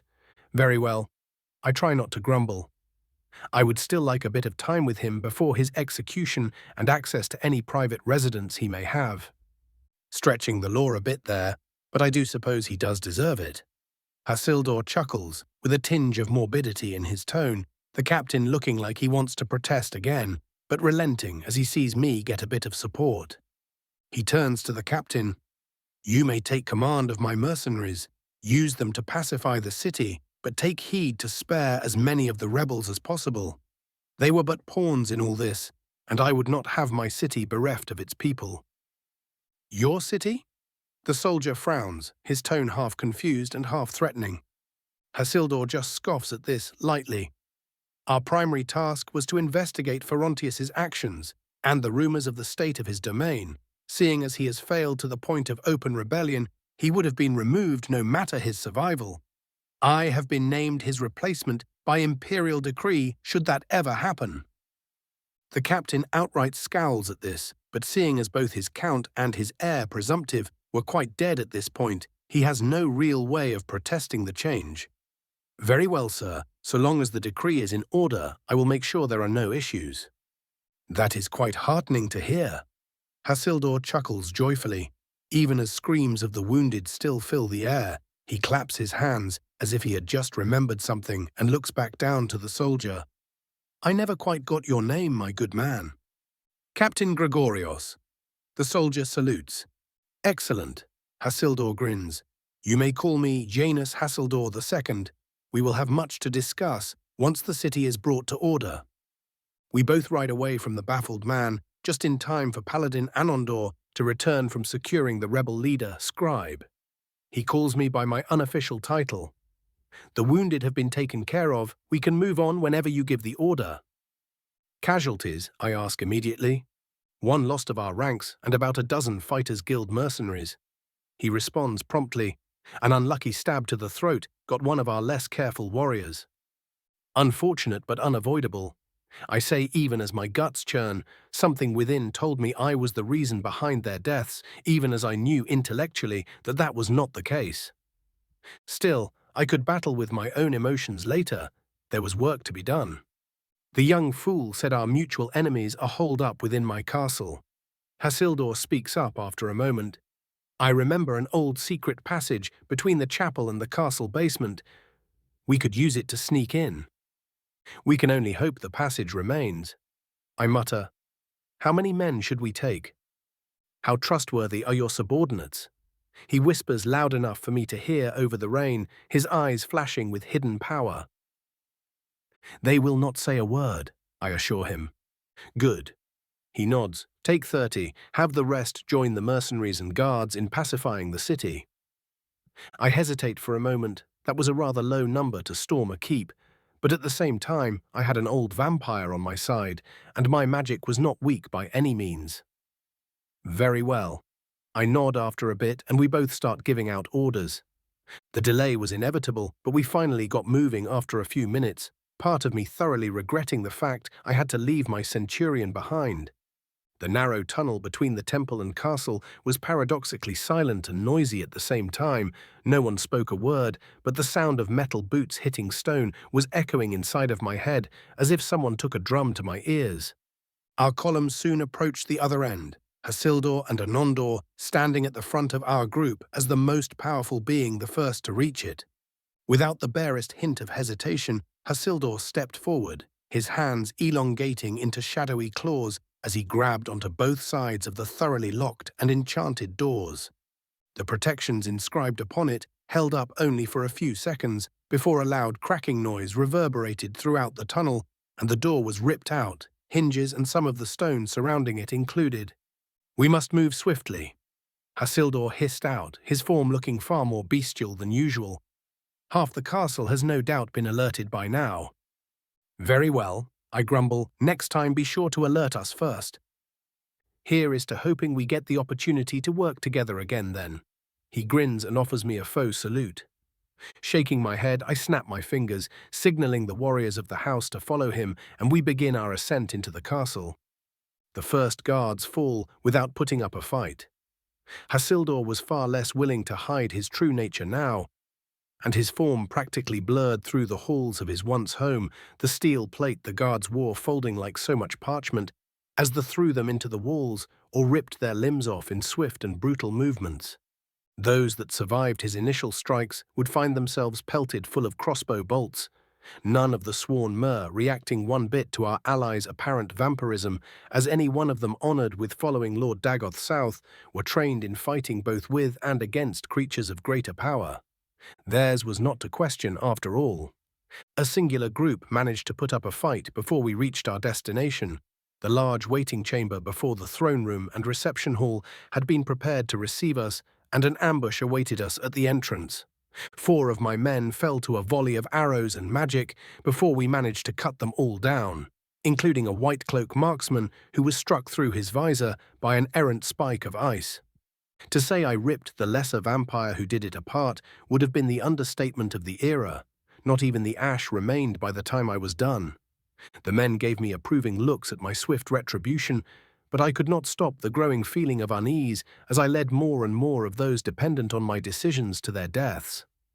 Is this how it felt to be a leader? Hassildor once more did not give me time to ponder as he kicked the grand doorway to the throne room open, the splinters of wood flying in all directions before him, only to be stopped by a wave of telekinesis, the figure atop the throne barely raising a hand to do so. Janus, my old friend. The vampire sitting atop the throne practically purred, his expression failing to hide his fury and fear at seeing him. I see the Order has decided to finally pay me a visit. The 6 lesser vampires at his sides, one of whom wore the same uniform armor as the rest of the castle guards, tensed up at his words.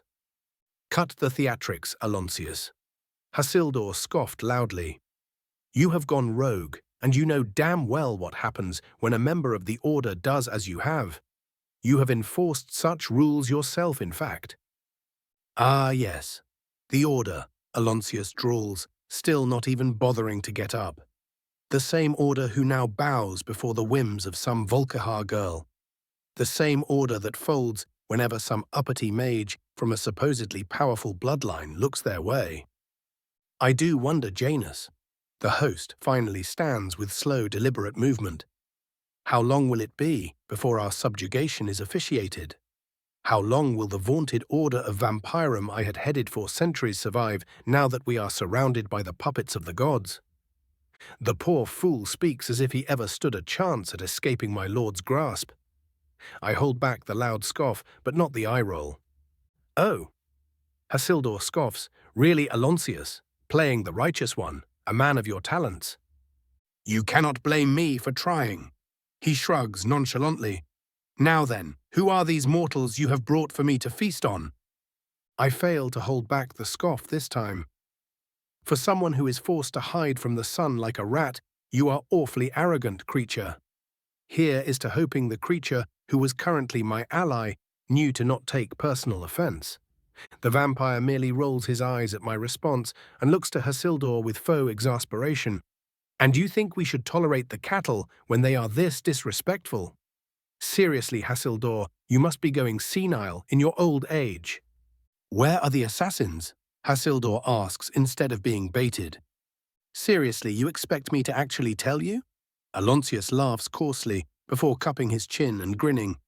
You know what? I actually am. They are in the vaults below, looking for some spirit or something of the sort that has invaded them. The air suddenly grew cold, all of the lesser vampires backing away while the house warriors tensed. Hassildor lets out a long, furious growl as his form turns completely bestial, not a trace of his humanity remaining as his form turned hunched and his limbs elongated. Even Aloncius looked a bit worried for a moment before his previous look of arrogance returned. So easily riled, my old friend, but you always were nothing more than a beast. He does not get to finish the sentence as Hasselor turns into a blur of motion, a loud cracking sound overtaking the throne room as Aloknius was practically launched into his previous seat, breaking it into tiny chunks and smashing into the wall behind it. My own forces were already moving by the time the lesser vampires got out of their stupor, a veritable sea of bolts stopping them from targeting our vampire, while Anondor and I led the melee warriors forward. 3 of the vampires fell to the bolts before we reached them, the 2 greater vampires too engaged in their own blindingly rapid exchange of blows to truly care for what was happening between us. The vampire garbed in guard armor attempted to take Anondor out with a surprise slash of his blade, but the ancient paladin of Ariel simply deflected his blow with his now glowing shield, the vampire shrieking in pain as the light of it struck him. His blade of moonstone shone with the power of the sun as he jabbed it firmly into the vampire's throat. Another managed to get between my forces too quickly for them to react, her claws rending a hand off of one of my shield-bearers before my silver spear lit up with energy and I incinerated her on the spot. I failed to contain a flinch as a loud screech reached my ears, forcing me to turn around just as I was about to start healing the wounded mare. The last of the lesser vampires hung impaled by 4 different halberds, the creature glaring at me with bestial fury in its eyes as it attempted to summon its blood for one last attack. One of the veteran warriors was having none of it, however, as his halberd lit up with power and the vampire was set aflame. The fact that the fire was not of my own son imbued nature, only serving to prolong the creature's suffering. A loud crashing noise drew my attention once more. Part of my force was sent sprawling away by a thrown object, none of them dying, but a good few definitely getting injured heavily in an instant. The dust cleared to reveal the bestial form of Hasildor standing atop a heavily breathing Aloncius. "My old friend," he spoke rapidly and with great difficulty. "Have merc." His throat was promptly ripped out in one swift motion, his eyes following just a moment later as Hasildor's other hand ripped off the top of his skull. The still berserk vampire roared as he threw the mix of bone and brain at the wall, his fury seemingly only growing by the minute. My force had already reformed by this point, all of us readying whatever flames we could summon to ourselves or our weapons in preparations for what came next. Only for the beast to slowly start turning back into the man, Haslidor's usual form returning as his eyes stopped glowing with mindless fury, replaced with a far more controlled form of what my lord would call absolutely fucking livid. "Apologies for that, my friends." Hasildor spoke after a moment, the very idea of the bastard desecrating my... He shook his head. "Never mind, we should move swiftly, lest my fears are proven correct. I give the command for my people to ensure no one is injured, and after 3 minutes of regrowing limbs and setting bones, we are on the move once again." Soon we descend into the depths of the ancient castle, only a few of the remaining guards having the distinct lack of brainpower necessary to try striking against us. Much to my relief, their idiocy was not enough to slay any more of my men. Soon we stand in front of a recently unwarded stone pathway, crystalline growths of glass covering much of the way, and an ominous air slowly overtaking the area. "What is this?" Hasila practically hisses, visibly holding himself back from just charging on inside. "It looks to be an infestation of energy." Anondor wisely points out, though I am unsure as to its nature. "Daedric, without a doubt," I voice, drawing their gazes. "I do not know which prince is involved, but there is a certain buzz to the energies of oblivion." Hasildor frowns. "Should we follow? I know that merely existing within such energies is no suicide, but it is still a risk." "I will consult someone far wiser than myself," I say after a moment and summon my orb trademark. "Aelor. My lord, we are currently following the enemy to the vaults of Castle Skingrad, but they seem to be overtaken by odd glass-like growths of crystal. They look to be Daedric in origin, but I cannot reliably confirm your command. Only a few dozen seconds passed before I got my response. Big D. I do not know exactly what may be influencing the crystals, which is quite concerning in its own right. I will probably have to consult the book for any potential information, but I doubt that is of much use to you right now. Be exceedingly careful as you descend and retreat, The moment you feel threatened beyond your capability to survive, the lives of you and your men are far more important than ending the Dark Brotherhood for good. I hesitate a moment before asking, Aelor, and what if something dangerous is afoot? The implication of more Daedric schemes being rather obvious to the both of us. Big D, judge at your own discretion should things appear to be getting out of hand, smash your orb trademark, and I will come as swiftly as I am able. Aelor, very well, my lord, we will not let you down. Sighing to myself, I unsummon my orb trademark and speak, we are to advance with caution. Lord Dagoth is prepared to intervene should things turn problematic. So he doesn't know either. Hasildor laughs, though not mockingly. Very well then, into the depths. As I take my first step into the great underground vault, I cannot help but frown as I hear what I think is glass grinding against itself. Let us hope this is something we are able to deal with. It wouldn't do for my lord to do every single thing on his own. Chapter 4, 108, Chapter Twixity Twintintin, Getting Glassed. Aelor's POV continued.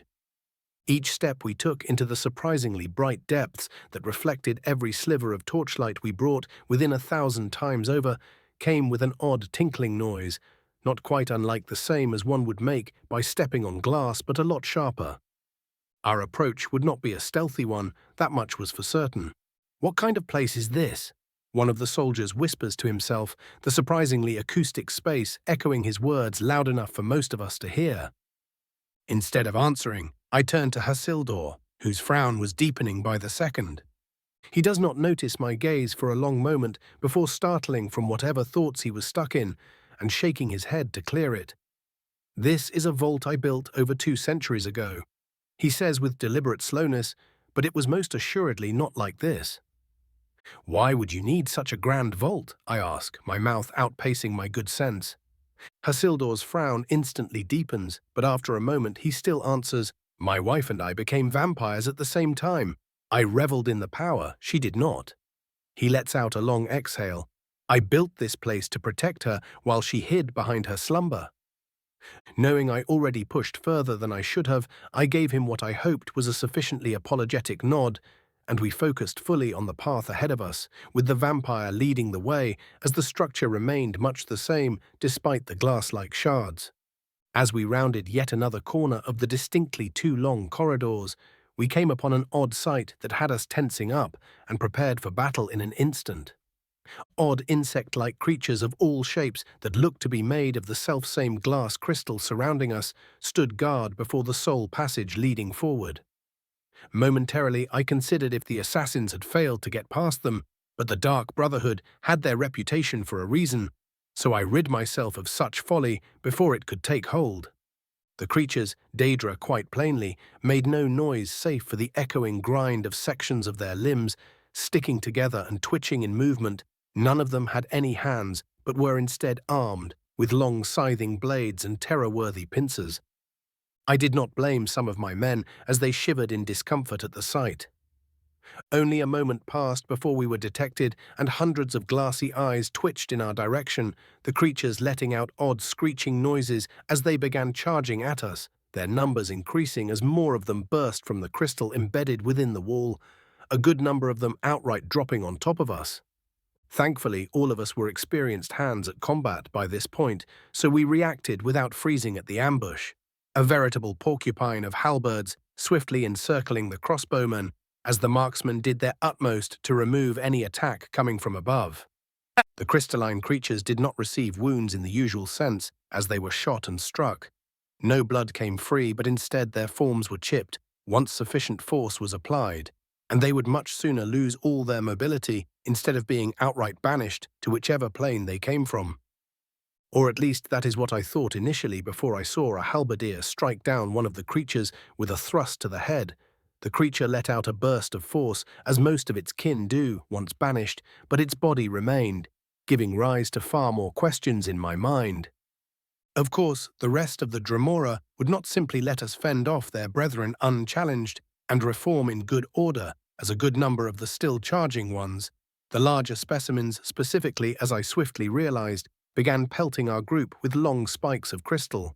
the force behind them enough to throw one of us back if struck where our armor was strongest, and outright kill or maim us where it was not.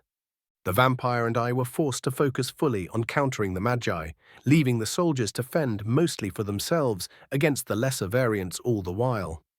Hasildur, immediately realizing our predicament, let his bloodlust loose without hesitation, his form turning bestial once again. With a roar of fury, he threw himself into the enemy, disrupting their charge and lessening the burden I was under, as instead of merely redirecting enemy strikes with my telekinesis, I could now strike back. Part of me felt like throwing their attacks back would be wisest, but my lessons taught me otherwise. I would not waste magicka on what felt right, but would instead spend it on what I knew to be right. These were lesser Daedra, and the sun would take them all. In one motion, I thrust my silver spear forward, the magic within it already vibrating at a high frequency as it struck the chest of one of the larger Daedra bounding for our group. The vibration immediately punched through its crystalline shell, and the solar flames bursting all around me consumed its form in moments. Some of the creatures paused, but it was already too late for them, as they had already gotten far too close to me as I began forming fireball after fireball, utterly destroying large groups of them while paying heed to Hasildur's position so he would not meet the same fate. Seeing their groups dispersing, I followed the wisdom granted to me and chose to conserve my power, retreating to the formation as the enemy barrage slowed and ultimately stopped. My subordinates fought well, but a number had fallen already. Only Anondor's mastery at combat allowed most of them to live as the ancient paladin cut through the Dremora like a scythe through grass. I joined him as soon as I was able. Our sun-touched weaponry bringing a swift end to most of the creatures and inspiring the soldiers to greater heights of prowess. The battle lasted for only 3 minutes, and yet it felt like hours, as I almost felt myself fall to my backside the moment the final creature burst into shards of glass. Wounds and losses were called out, and ignoring my growing sense of self-doubt, at losing 8 more I had us move out a mere 5 minutes after the fight.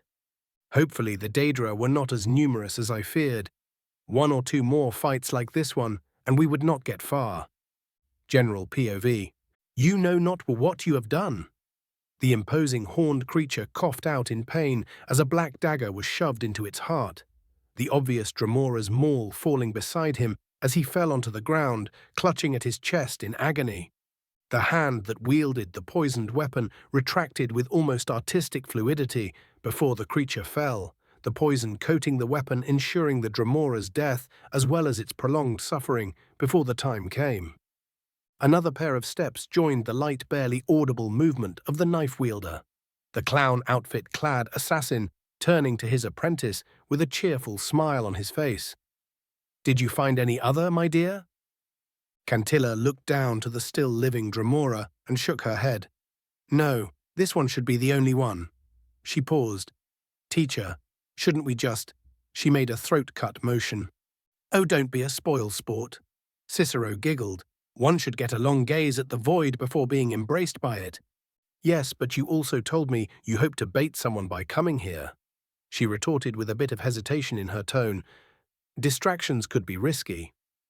Cicero stared at his apprentice for a long while, the sadistic part of him that demanded he take his time with his victims, inevitably winning out as he decided his student needed disciplining.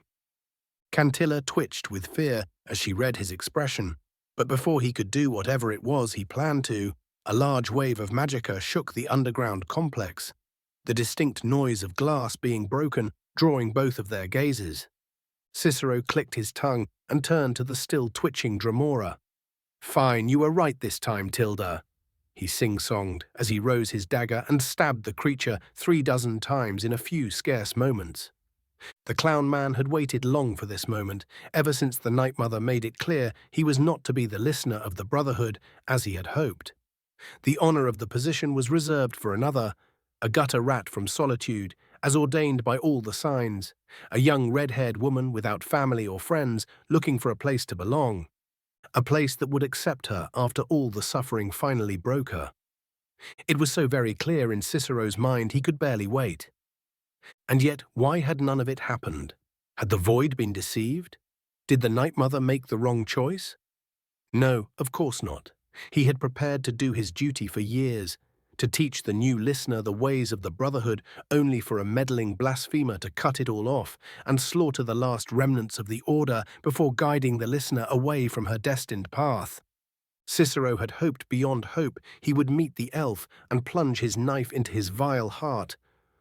Oh, how he dreamed of such a day coming to pass. And yet, even as he coated his knife in a new form of poison, he could not help but wonder to himself, why was the wave of magicka so weak? Aelor's POV. Finally, we reached the last chamber. It too was overtaken by glass and crystal, all of it save for a large ornate stone sarcophagus, which dominated the space as a timeless monument. It only took me one glance at Hasildor to realize who was entombed there. My gaze trailed from the memorial to the rest of the room and immediately stopped at what looked to be an unnaturally tall humanoid figure laying on the ground, flesh completely replaced with cracked glass. What happened here? I couldn't help but voice a growing sense of unease in my chest. That was all the warning I had before a loud clang resounded behind me, my gaze snapping to the sound only to be met with a dagger 1 inch from my face, stopped by a paladin's shield. The human-blooded Altma girl who tried killing me immediately retreated into the nearby shadows, avoiding the rushing house warriors. A fresh sense of unease came to me, and this time I followed my instincts, slamming myself into the ground with a telekinetic pull at my armor as a dagger that felt like death itself narrowly missed my head. As I was falling, my eyes met those of my assailant. A crazed Imperial of substandard height is what I saw, but that was not what truly drew my attention. In that one moment I had to look before he retreated. No, what drew the most of my attention was the clown hat atop his head. Without bothering to get up, I channeled magicka into my voice as determination surged from within. "Capture the clown at all costs," I commanded, and was heeded. I could feel the clown's surprise at my recognition of him, but I could also not allow myself to be distracted by the hint of smugness I felt. Levitating myself from the ground, I was swiftly surrounded by my subordinates, my will immediately extending to the only entrance to this chamber as I took command of the stone below it, grasping the air with my fingers as I forced the stone brick to extend and close off any chance of escape. Part of me noticed Hasildor disappearing from sight, but I could not permit a moment of distraction as the woman struck once again. One of my warriors twitched suddenly, his left hand moving to his throat almost absent-mindedly, as blood began to pour from it in torrents, his assailant practically invisible. Another warrior tensed, but I sensed the movement of the air around him, just in time to blast the general area with a wave of telekinesis, eliciting a surprised shriek from the from the girl, as she smashed into the wall behind her. Once more I felt a sense of unease in my chest, but I remained focused on the presumed apprentice, trusting the paladin to protect me as I made another grasping motion and prepared to snap the girl's neck. My instincts screamed at me, the light training in clairvoyance I received barely giving me enough warning to twist back as the clown danced around Anondor and his fellow warriors and attempted to stab me in the side, the black knife striking my hand instead. An instant passed before I felt absolute agony in my hand, soon amplified several-fold as the paladin wasted no time in making me an arm shorter, the sudden rot overtaking the severed limb, serving as all the justification his act would ever need. The clown said something, but I could not understand a word, my mind still ringing from the happenings as the paladin lit up like a lighthouse and descended upon the servant of the malevolent darkness, his sun-touched blade batting away the black dagger which sought our hearts. The ringing noise left my ears with a pop as I righted myself, once more twitching back in response to an attack as the apprentice assassin was shoved away when the lower end of a halberd struck her leg, cracking bone with a loud noise as she used the opportunity to suicidally attempt to take me down. I was about to simply crush her hand to bits with a telekinetic grasp, but Hasildor chose this moment to reappear, his right claw rending the hand off her body before the left sunk into her throat, ripping it out in one swift motion. Holding back my satisfaction at the deserved butchery, I turned to the duel between the clown and the paladin and gaped as I realized the clown looked to be winning as Anandor was forced back with each step, making sure he did not receive even the slightest cut of the cursed knife. The soldiers were far less lucky, however, as 6 rotting corpses surrounded the void worshipper, all of their remaining features twisted into expressions of pure agony.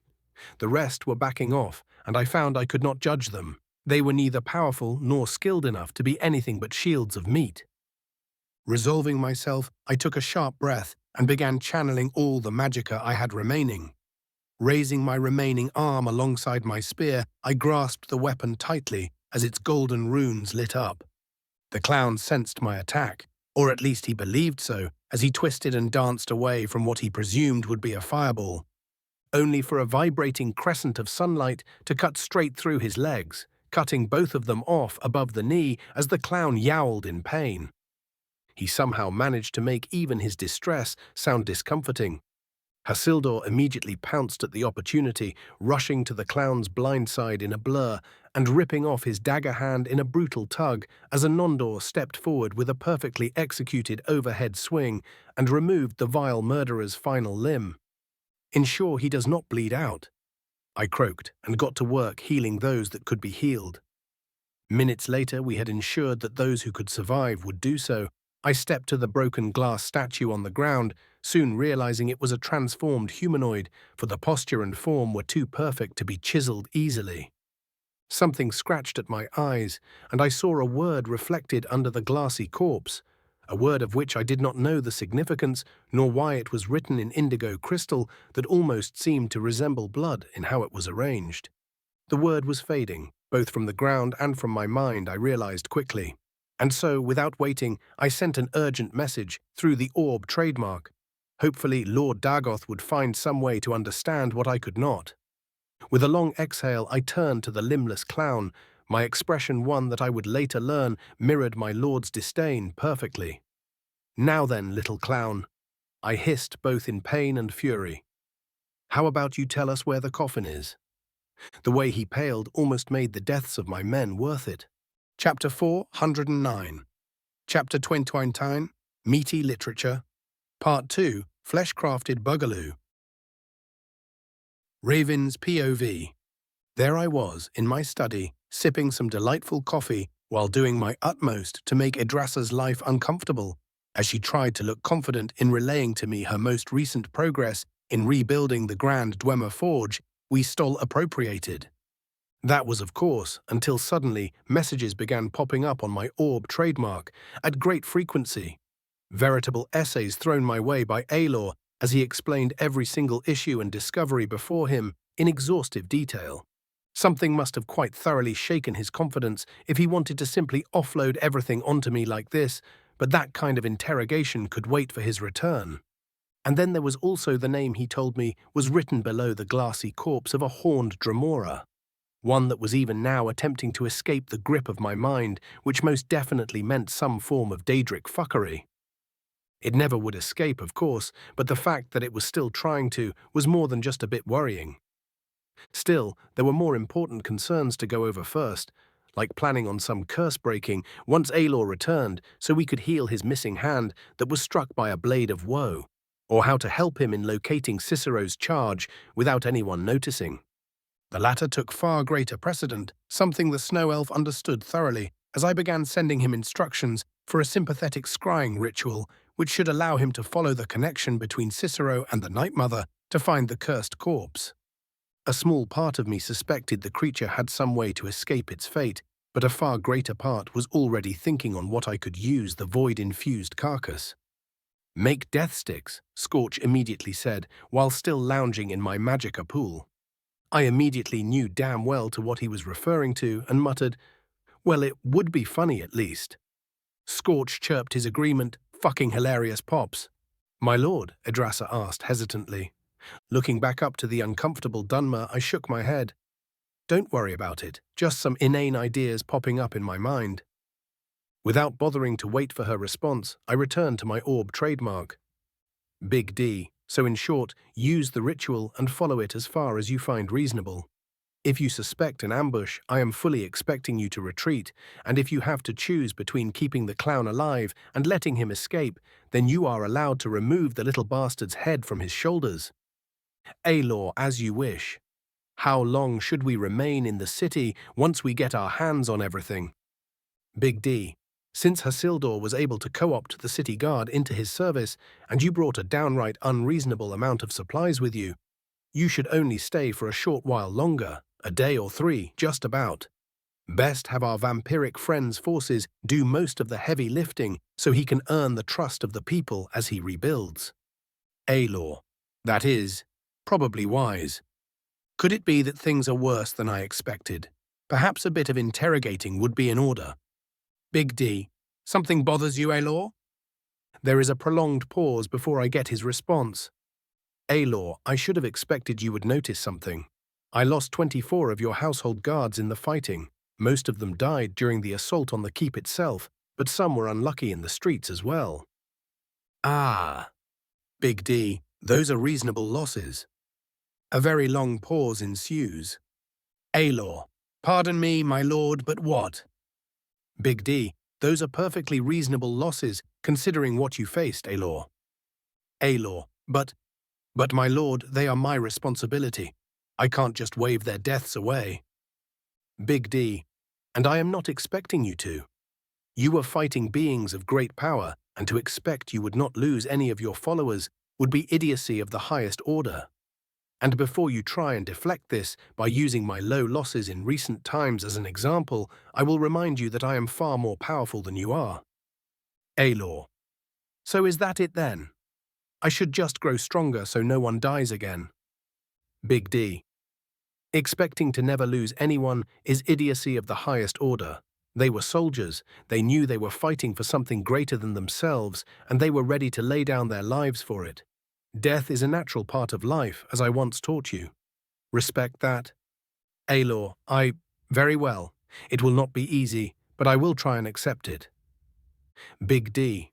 Good, there are still those relying on you to guide them, and you wallowing in self-pity will dishonor both them and the fallen. Contact me once you discover anything, and do make sure to purchase that manor you mentioned. I did some minor research about Skingrad, and the building belonged to some of Minthara's ancestors after the crisis. It ought to make a good gift.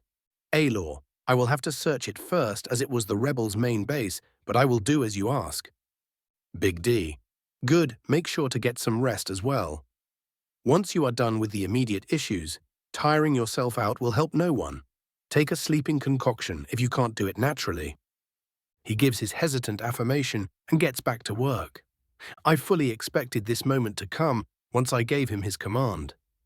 The soldiers I assigned him were my elite, so they were obviously going to be able to face-tank most blunders he made, but there were always going to be casualties, even if admittedly he did lose a bit more than I expected. Probably due to the clownfuck now that I think on it. I would definitely need to question Anondor about the minutiae of Alor's performance. The younger elf was incredibly bright most of the time, and almost as importantly loyal to a fault. But I needed to see how he dealt with working under pressure. And as callous as it may sound, the best way to test his abilities were situations like this. A mission to put down some rebels and hunt down a few admittedly powerful assassins. It was relatively safe ground, but still carried risks, as we both learned today. Still, it would be worth it in the end. I could not be expected to lead every single minor thing personally, and as good as Davos, even if he still refused to admit it. And Nightshade were having only 2 reliable leaders would just not cut it, and the rest just didn't show much promise in the field. There would have probably been some grumbling if I inserted him in a military rank, as my soldiers were internally organized in the Redoran style of meritocracy instead of the more loose formation of most other forces, save for the Legion to a much lesser extent. Giving him a leadership position in a more overarching sense was perfectly acceptable, though. Can't have people thinking you can earn a spot at the top without connections, now can we? Nepotism for the win and all that. As for Anondor and why I didn't simply put him in command of the whole thing, he was old, like incredibly old even by elven standards, and his mindset reflected that.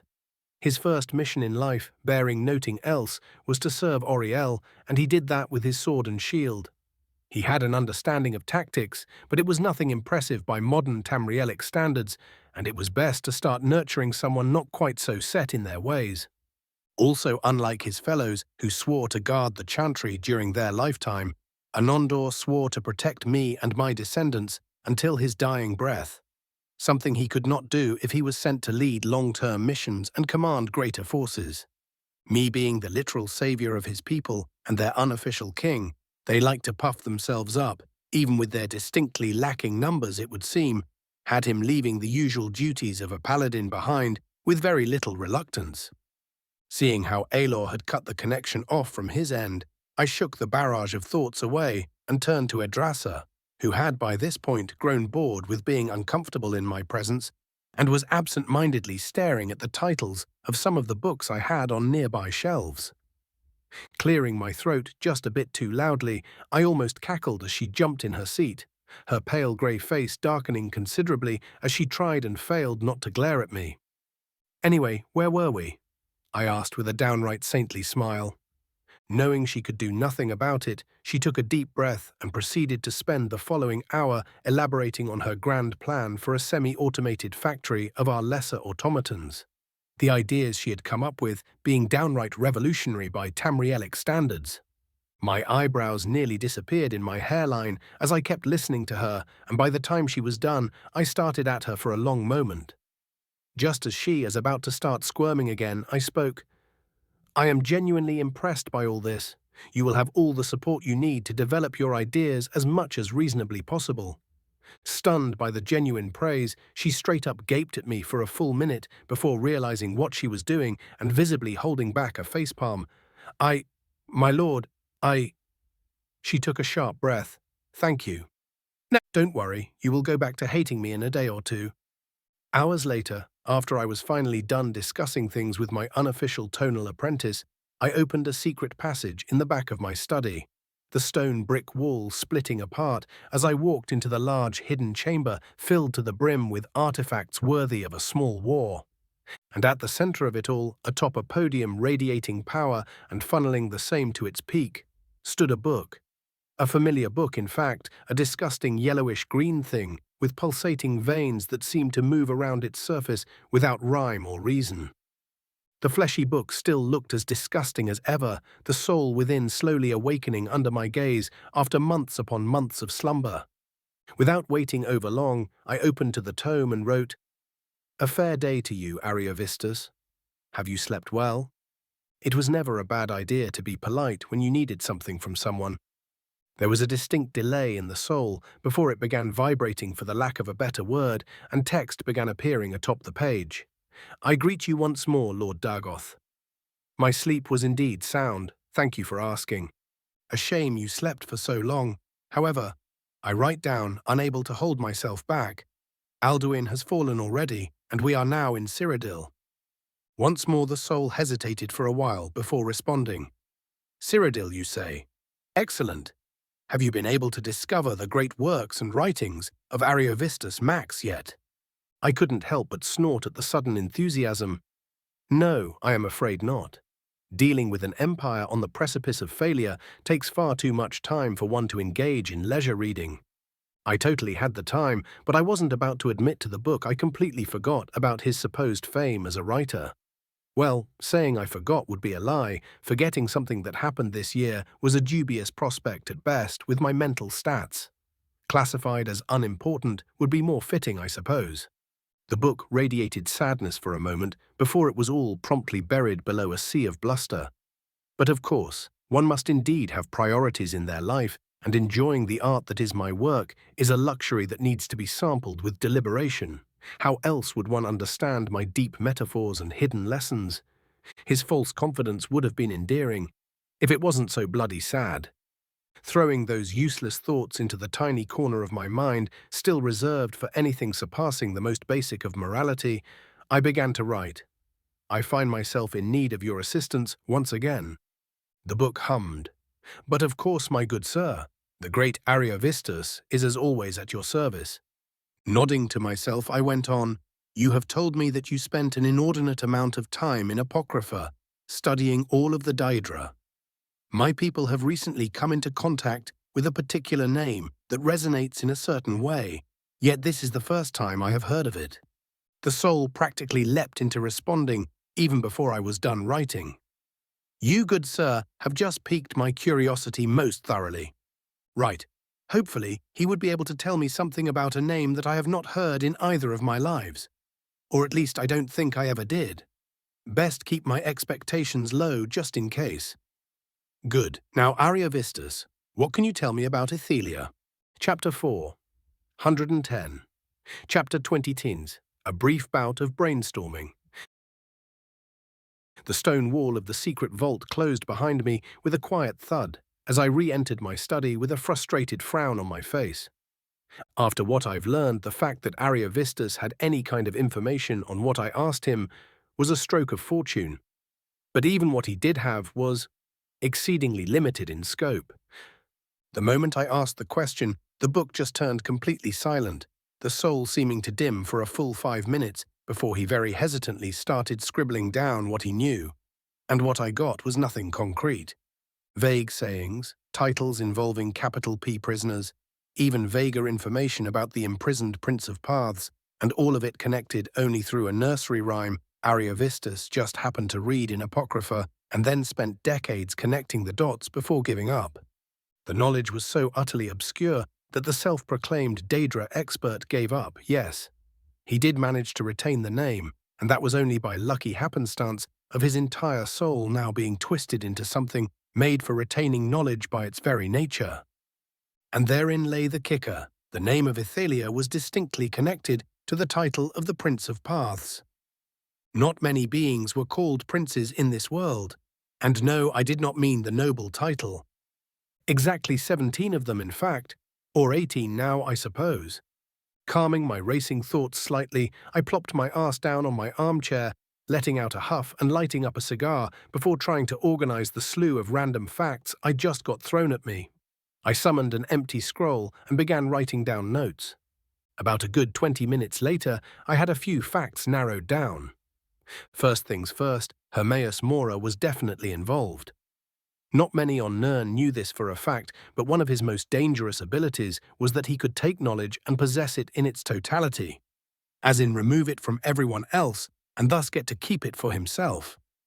Probably why he was so eager to get every hint of Ethereum-related information he could, now that I think on it.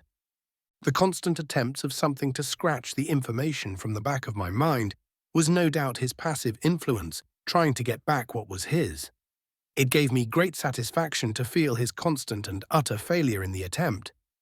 Second, Ethelia was either a fallen Daedric prince or one forcefully obscured. Following the train of thought that it was hermetic fuckery in question, that probably meant she was either subsumed or imprisoned by Mora. A potential avenue of attack, something to keep in mind in any case.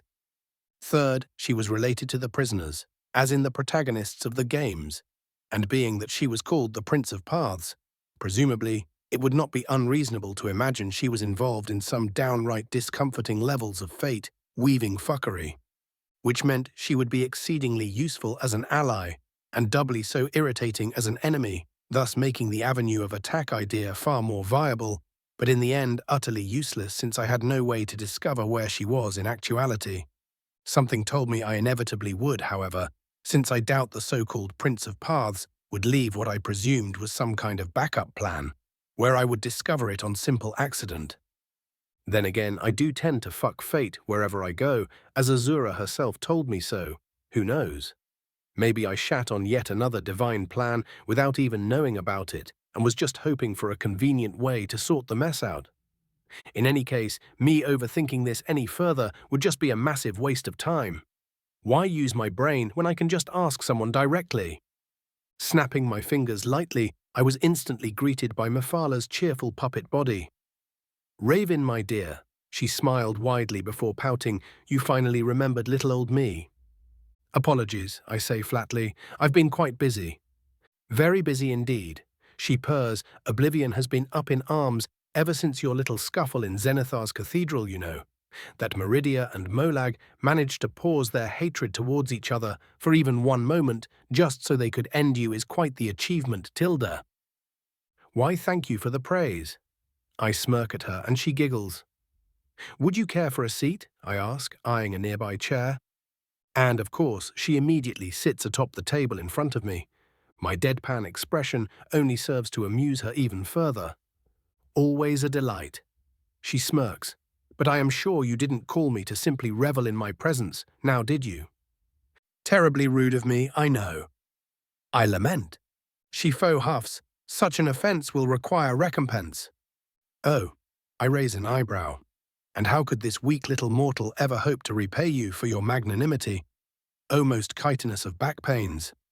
She mutters something about wanting some back pain for herself, but I pointedly delete that thought as she gives me the actual answer. I want in, she says simply. I guess what she is getting at, but still play along pardon. Come now, dear.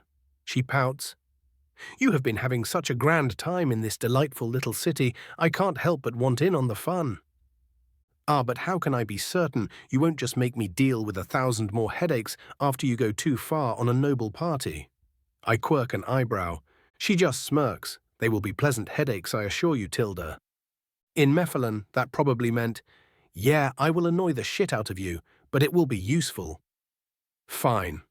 I sigh in defeat. Just make sure not to draw too much attention. She lets out a far too enthusiastic cheer that was somehow sensual and innocent at the same time, and I am just going to stop that train of thought right now. Just as I'm about to bring up the actual reason I called her here, I cannot help but ask anything else on the Oblivion grapevine. Beside one of us taking actual damage in a fight? She immediately asks, both of us knowing damn well that the information of my ability was out there now, and neither of us could do a thing about it. Yes, besides that little unimportant fact, I say dryly. She leans her chin on her index finger while pretending to think about it for a moment before suddenly remembering something. Ah, that is right. Said index finger was now pointed at me. Dear old Mehrunes said he expects you to appreciate his little favor. What favor? I narrow my eyes. She shrugs. He said you would know soon enough. Wasn't he supposed to be the straightforward one? You need to stop corrupting the innocent ravager of the world, is what I actually say. Me, corrupting anyone? Mephala gasps in outrage. Preposterous. I can't help but let out a snort at that. You are hesitating, she says after a few silent moments. How unusual. It is a perplexing little conundrum I find myself in. I half deflect. What can you tell me of Ethelia? Not even a split second passes before she answers nothing, and immediately frowns. I just stare at her with barely concealed surprise. That is odd. She tilts her head. The knowledge was removed from me, but the only way for that to happen would be for me to do so willingly. Her usual playful aura is replaced with a serious expression as she turns to me. Why do you seek this knowledge? I quickly explain everything I know and have so far concluded about the connection between what was found in Skingrad and the potential connection it may have with Hermaeus Mora. Maybe, she mutters before speaking up. It would not be the first time all of us decided to be rid of someone who we thought too dangerous for the rest of us. More so than Jig, I pause, best not summon that kind of evil on me. The order-obsessed freak. She just shrugs again. How should I know? My mouth closes with a click, point. Raven, I have to ask. She begins after a moment, once more uncharacteristically serious. Just how far are you willing to go in dealing with Mora? Is setting something we all feared enough to imprison forever free truly worth it in your eyes, just so you could spite Hermaeus? You'd be surprised what I'd do out of sheer spite. I immediately fire back. She gives me an amused look but doesn't say anything, still waiting for my answer. As to if it would be worth it, I ponder aloud. How should I know? I shrug helplessly. I can't go around planning to face another god without looking for every advantage I can get. It could be that this Ethelia would be more an adversary than an ally, but it also could be that she would be instrumental in stopping whatever idiocy the calamari in the making will try cooking up next. All very good points. She hums along approvingly. Still, it is rather endearing to see you acting so uncertain for once. I shrug. Facing Alduin was simple and straightforward. We either won or we didn't. Facing something like Mora means that we could be led to believe we won while the tentacular bastard danced around us while giggling in his odd, disgusting, slurpy garble. Even Mephala shivers at the memory of her brother's voice. So in short, things are getting quite exciting, no? I ask with a grin. She grins back, our expressions carrying differing yet disturbingly similar derangement within quite exciting indeed. She agrees and gets up from my damn table. I will be sure to check if I have any information hidden, but do not expect a miracle. Any help would be appreciated. I incline my head with genuine gratitude. Her playful smile turns genuine for a moment before returning to normal. Oh, and do visit your shrine before you leave for Morrowind. My delightful colleagues want to meet with you, and you know how Azura can get about her prophecies. Before I can so much as make the slightest of noises, she is gone. Eye twitching and irritation growing, I simply decide to shove that off for later and leave to meet with Titus. He ought to know of our success in Skingrad. 3 days later, I find myself in the enchanting chamber I had built below the manor, a long ebony staff laid out on the large enchanting table before me. The days went by with relative slowness, most of my time spent reading through reports, walking through the city under the guise of a wealthy merchant, visiting Titus and his council to give some tips about dealing with the slowly dissolving slums and trading messages with Aelor and Minthara.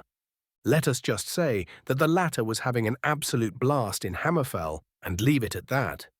Anyway, I finally got to creating a proper war crime stick. The staff I added to blasphemy was good with the effect it gave, and that made it great for more precise engagements, but it lacked the sheer ability to channel magicka from both within and without that the staff of Magnus possessed. Now that would usually not be a problem, since it was exceedingly rare for people to have enough magicka for such a thing to be a problem. Doubly so, since there was usually no actual need for people to use that much power at once. Naturally, I was not your usual knife ear, and so I needed a bigger stick.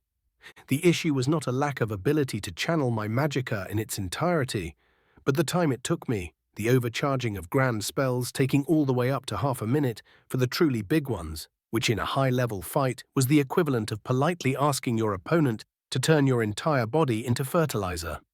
To make a complex issue much less complicated, I needed a better magic funnel, and so I made one.